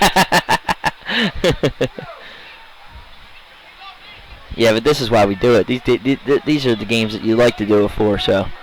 Absolutely. So, again, St. E's is driving here, 1st and 10 from the Wilmington Friends 49. There we go. Rock rolls out, and he's going to be caught in the backfield, and that's going to be a good defensive play. I believe it was 76 again. Daniel Abuda, who's been in the backfield all game long. It was actually 84, Joshua Payne. Oh, okay. And look at this. He's just a sophomore, too. They got a young team. Yeah, they're... And that was actually Geis in there on the initial to push Rock back into Payne. So I did like the play call. You've been running the ball good. Yeah. It's a nice thing to do, a play-action fake, but yep. The defense was not full. And that's going to be a false start. And here we go again. Yeah, it's going to be a false start. You were at 1st and 10 at 3rd 49, and now you're at 2nd and forever. Well, it's right now it's 2nd and almost 20. So now it's going to be 30. Oh my Lord, they're going the wrong way. Well, think about it. They just started this. They just started on the 49. And now we're back at the their own 36. Yeah, 36-yard line. So, well, we'll see what they can do. You know, they got big play guys, so they're in the I formation again with Cropper and Hazelton. It's going to be a handoff to Cropper, and he breaks it. He's got some field. He's going to be running, and he drags number 84 Payne that time. He got those yardage back. He almost back to the regular line of scrimmage. He'll bring up a 3rd and 12 or 3rd and along 11, and yeah, without the penalty though, he'd have a first down. Right. And that's where they keep hurting themselves. So it's going to be 3rd and 11 here, and we'll see if St. E's can keep this drive going. Line back up. Rock under center. I formation. Cropper in the backfield. It's going to be handoff to Cropper, and he's going to be short on that run. Yeah, he gained about 4, bring up a long 4th down. But that was a good play call on the 3rd and long. Yeah. Punt. I probably would with as much time's left in the 4th quarter at midfield, but and last time St. E's defense held them. Right. So, and I'd take this. I'd take a punt here because of field position. You got a whole quarter left. I'd rather kick this thing down as far as I can and make sure that Friends has to. Oh, and he's open. He's got number 1. Oh, and that's well covered there. That's not a good play though. Yeah. But they're because it's going to give him the ball at half. Right. Honestly, he had a receiver open coming across the field, which I think might have been number 1. Yeah, it was Cameron to Jaden. Right. And he had him open, but he went for the deep ball. And double coverage. He would have had a first down there. Yeah. But he chose to go with the deeper receiver, and honestly, you had one of their best athletes back there in Bennick. Yeah. So, and he knocked it. He broke that up. So it's going to be 1st and 10 for Friends, and they're starting on their own 46. So that's good field position for them. And the thing about that play is that you had the punt returner back there, who then initially became the safety. So the best play probably was the underneath route. Yeah.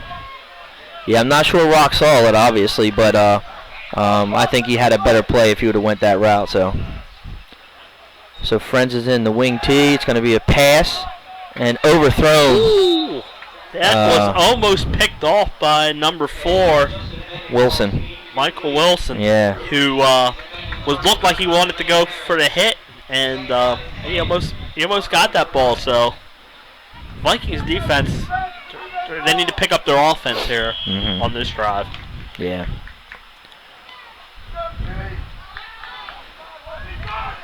So that's a good play for St. E's. Yes. You know, they get the clock stopped and there's no yardage gain. So they're back in the wing tee here. It's going to be a misdirection, handoff around this end to Geis. And he's going to be brought down. Ball's out. Ball's out. St. E's has it. Vikings got it. Yeah, he fumbled it and he knows it. He's not even complaining. And there you go. Yeah. What we talk about, the Vikings defense comes up with the turnover. Wow. And that was a great run initially by Geis.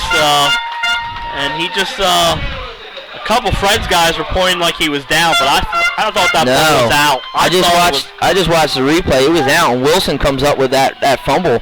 That was a fumble. Yeah. That ball was out. Yeah, I thought so too, and you could tell the runner knew right away too. And what a defensive series there by Michael Wilson. Almost had a pick and then gets the fumble recovery. Yep, and now Rock's going to hand it off to Cropper again, and he's going to come around with a couple of blockers, sheds a couple of tacklers, still on his feet, and the ball's out. Ball's out. And Friends has got it. I think the Quakers got the ball. Oh, they do. They got it right back. That's the problem. Sometimes when you fight for those extra yards, you prone yourself to losing the ball. Jordan Payne ripped the ball right out of the hands of Cropper. And number 67, Dalton Ramsey, came up with it, and it looked like it was a fumble in the same spot that just happened last play for them. So exactly right.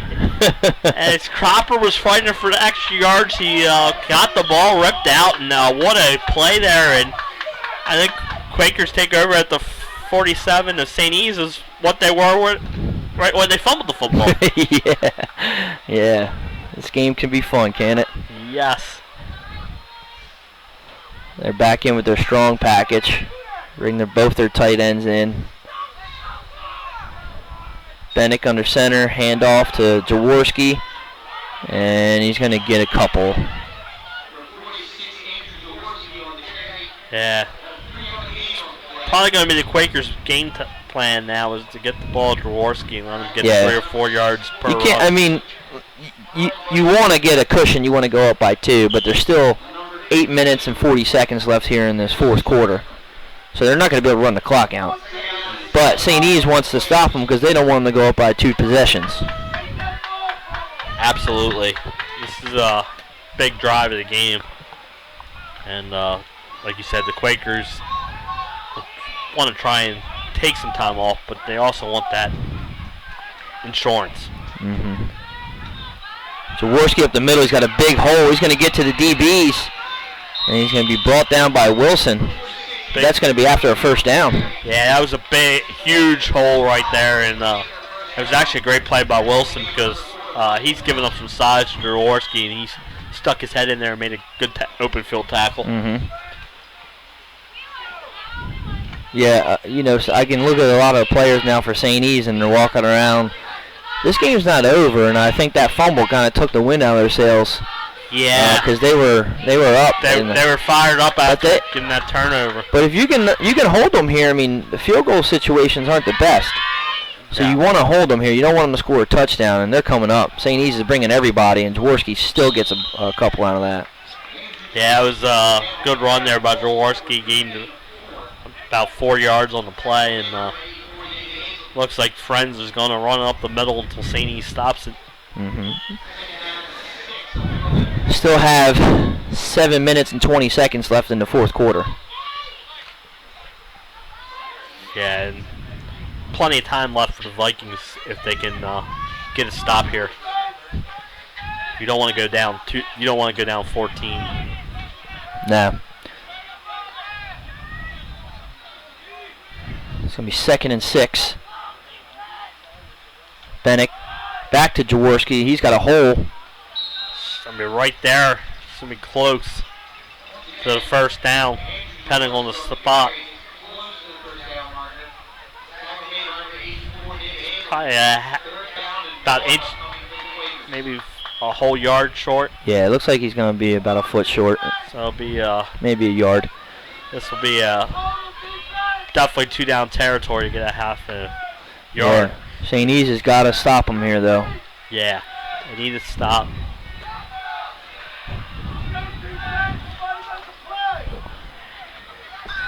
Bennick back under center.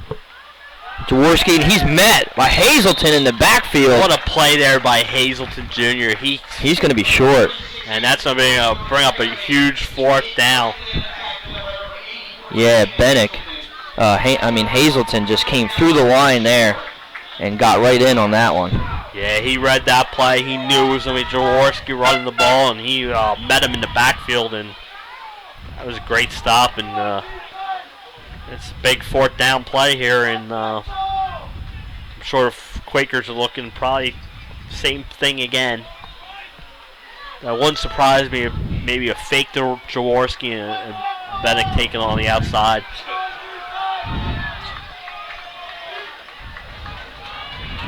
Let's see. Here we go. Big 4th down. He fumbles. Ball's out. Did the ball go forward enough where he could have got the St. E says they have it. And in that case, that wouldn't matter. But if Quakers recovered it, it's going to be close to a 1st down. Oh. And it's going to be a 4th. It did get it. It was short. It was short. Big defensive play. Quakers did recover the fumble, but it was short of the 1st down, and that's a big stop by the Vikings defense, as they Quakers only had inches to go on both 3rd and 4th down, and couldn't get it. And that was their mistake there. It's the first mistake I think we've seen from Friends, besides the fumble over here by Geis. But that's a big one because it's you got 5:30 left here in the fourth quarter, and now the Vikings are going to get the ball here.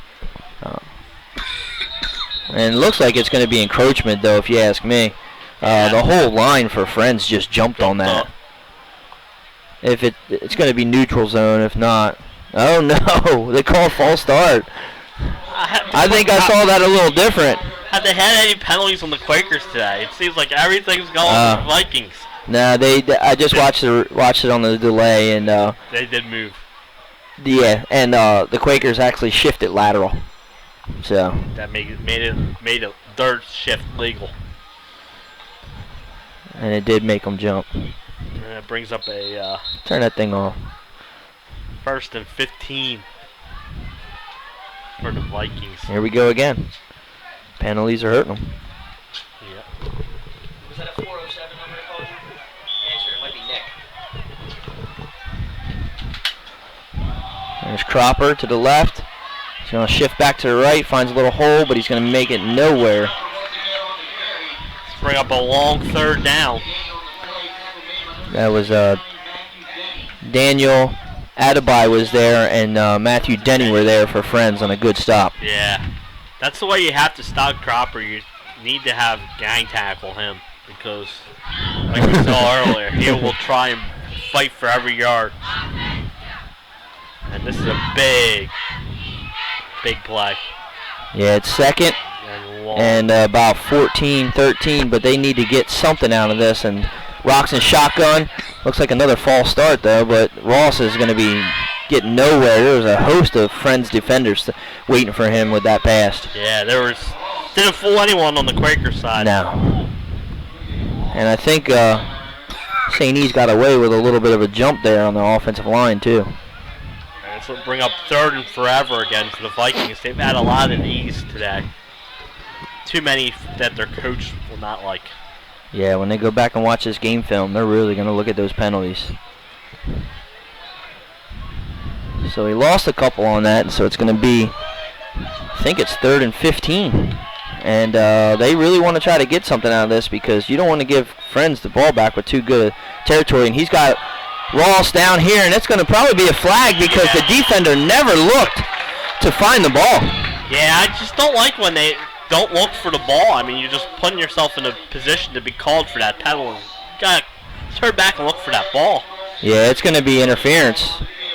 In high school, that's a 15-yard penalty. Definitely going to be pass interference. That's a big play. You just gave him an automatic 1st down, too. Correct.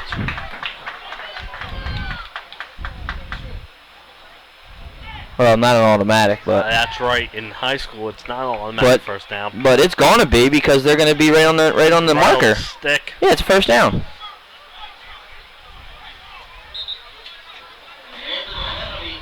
Looks like they're going to measure it. Nope, 1st down. They're going to just give them the 1st down there. Yeah. That's a big play, Jason. That's the first time that we've really seen the penalty hurt Friends and gave a big swing there to St. Elizabeth. So. Yeah, that was, and it was well covered on the play. All he had to do was turn around. Yeah, and he didn't. So Rock back under center, hand off to Hazelton, but he's met at the line and he's pushing forward. Oh my! Wow!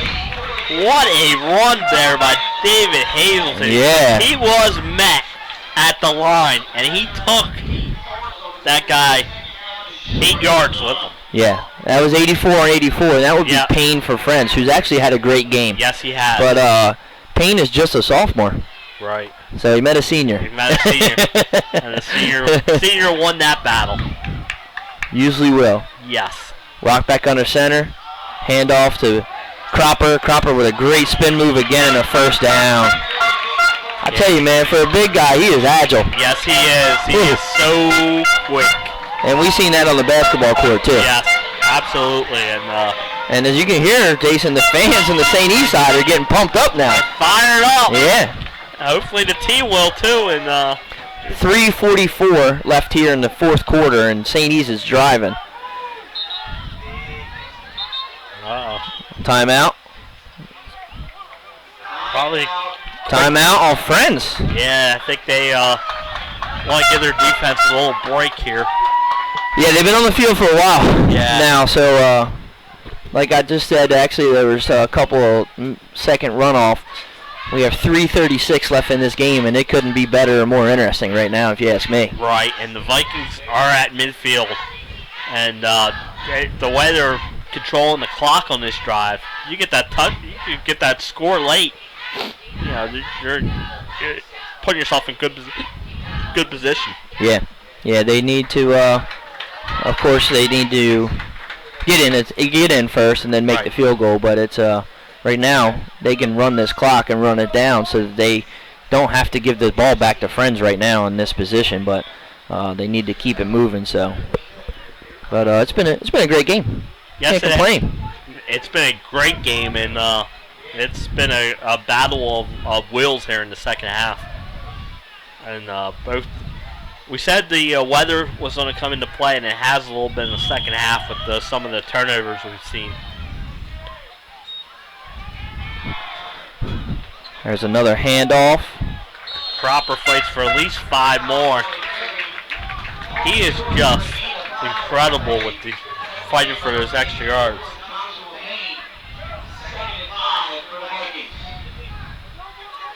We're going to see. I would think we're going to see a lot more of Chris Cropper here in this final drive. Yeah. Right around 3 minutes now left in this quarter, Jason. So Cropper again, he's going to get some. Oh, met, but he's still going. And he just got to hold on to the ball. It's going to be a first down. It's going to be a first down.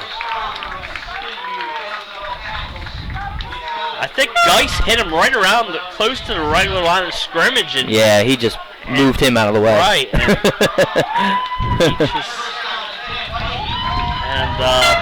got just enough for another Vikings first down. And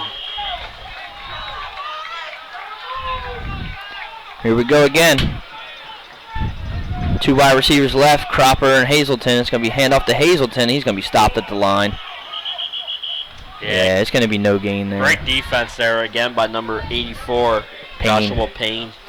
And that time, he won. That time, Payne wins. There you go. Yeah. The fans are shouting that the clock is running.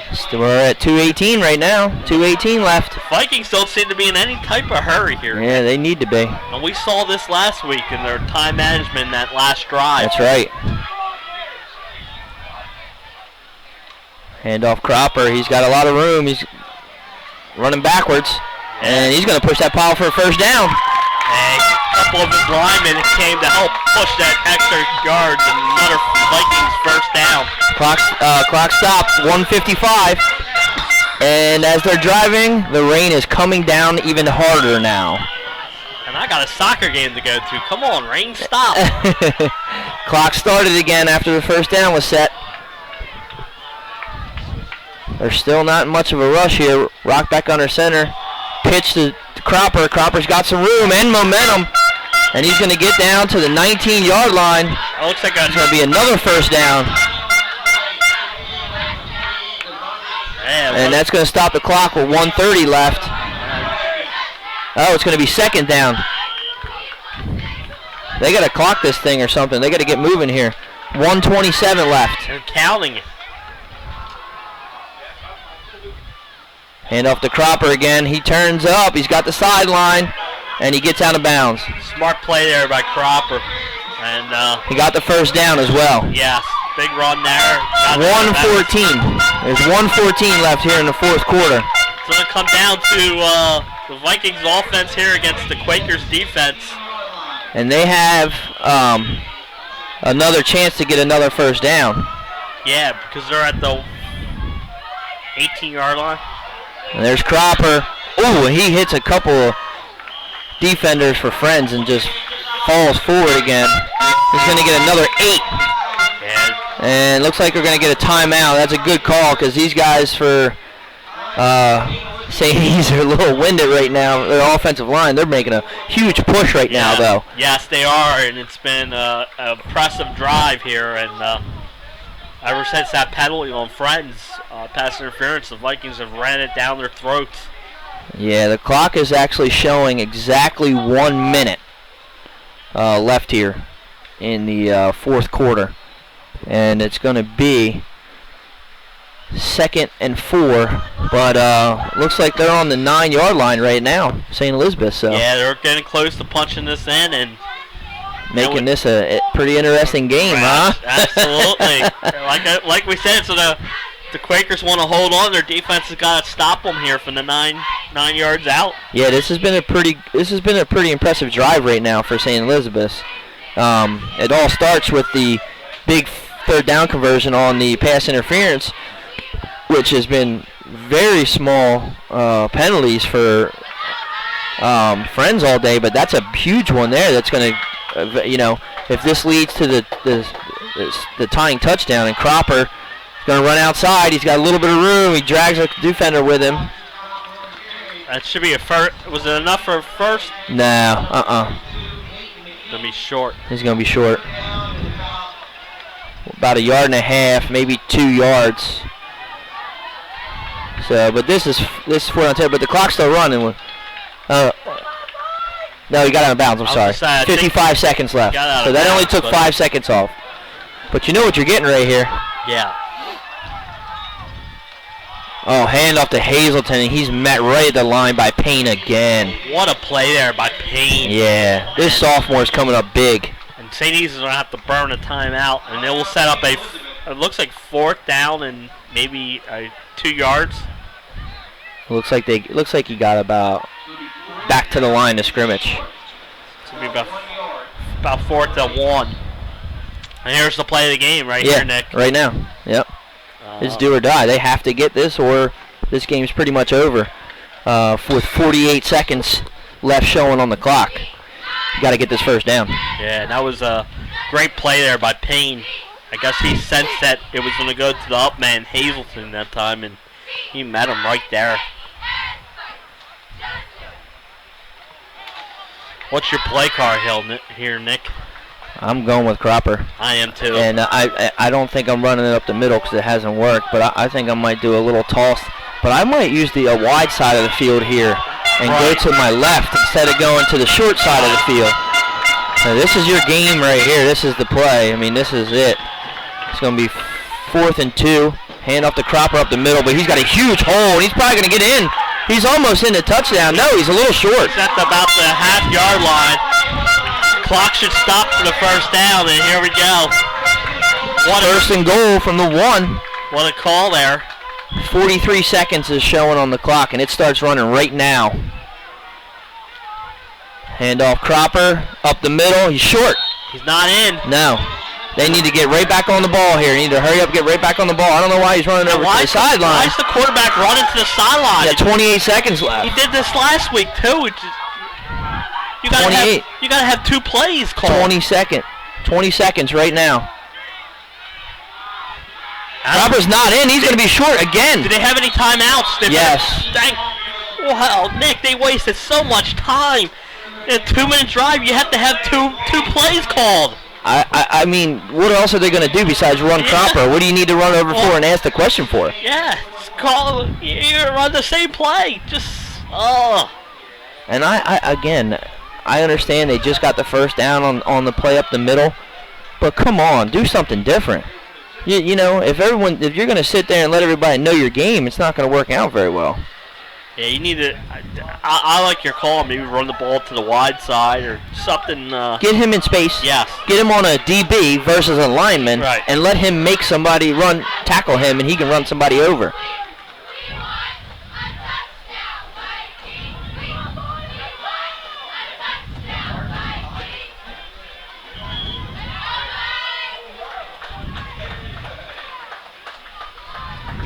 All right, here we go. 12 seconds is showing on the clock right now. 12 seconds. Do the Vikings have no timeouts? No? No. So this is the play right here. He's not in. He's not in. He's short.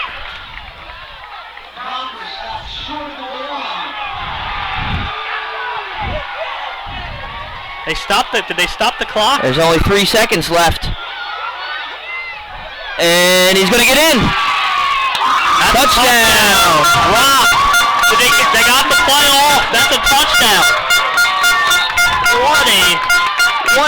And the Friends coaching staff is not happy. No, they're out in the middle of the field right now. That should be a penalty on them. They're out in the middle of the field.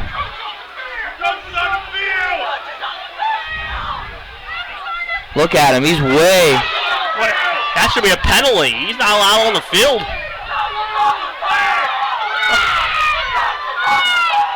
And you can hear all the commotion going on right now. As Roughs are huddling up. Is the Quakers trying to say they didn't get the playoff on time? I think they did. What they're saying is that the clock stopped and it shouldn't have, because it was a third down play.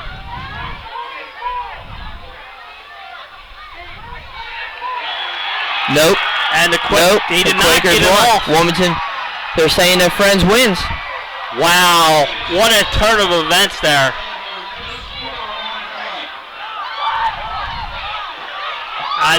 I don't know if that's the right decision or not, but man, I don't think it is. Wow, that's a questionable call made there by the referee.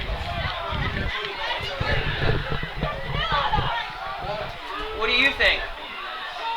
What do you think? I don't know. I mean, it's hard. That's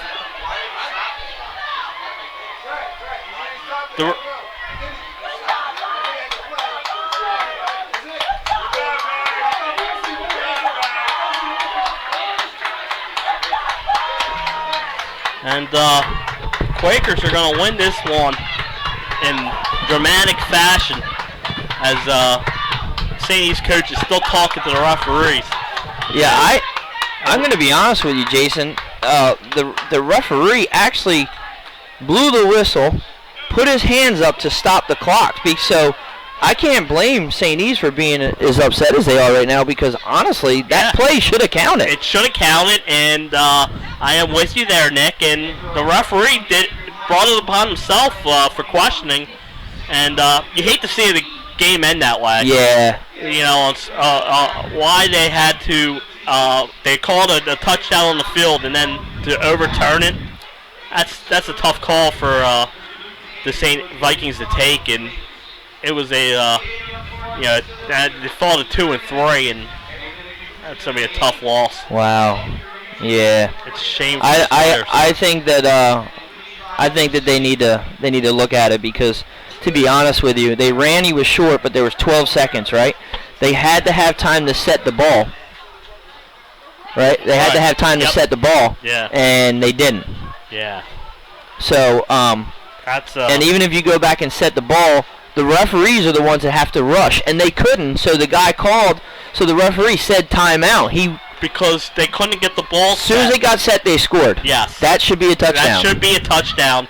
And I agree 100%. And the Quakers are running off the field before the referees can overturn themselves again.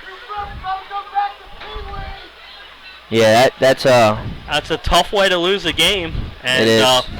There's 5 or 6 Viking coaches out there talking to the referee, and I don't want to be in his shoes right now. And no. And that's probably what he's saying. Listen, I stopped the clock because I didn't think the ball was set. That's right. But I got overruled by the linesman. Yep. Yeah, and that's a tough way to end the game after a great drive by St. Elizabeth's right there. Yeah. And then I'm not sure that the game.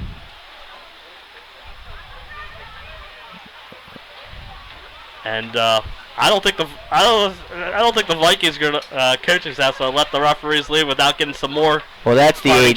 Shots. That's Aviola over there with them right now, and I guess it is going to be over because wow, that's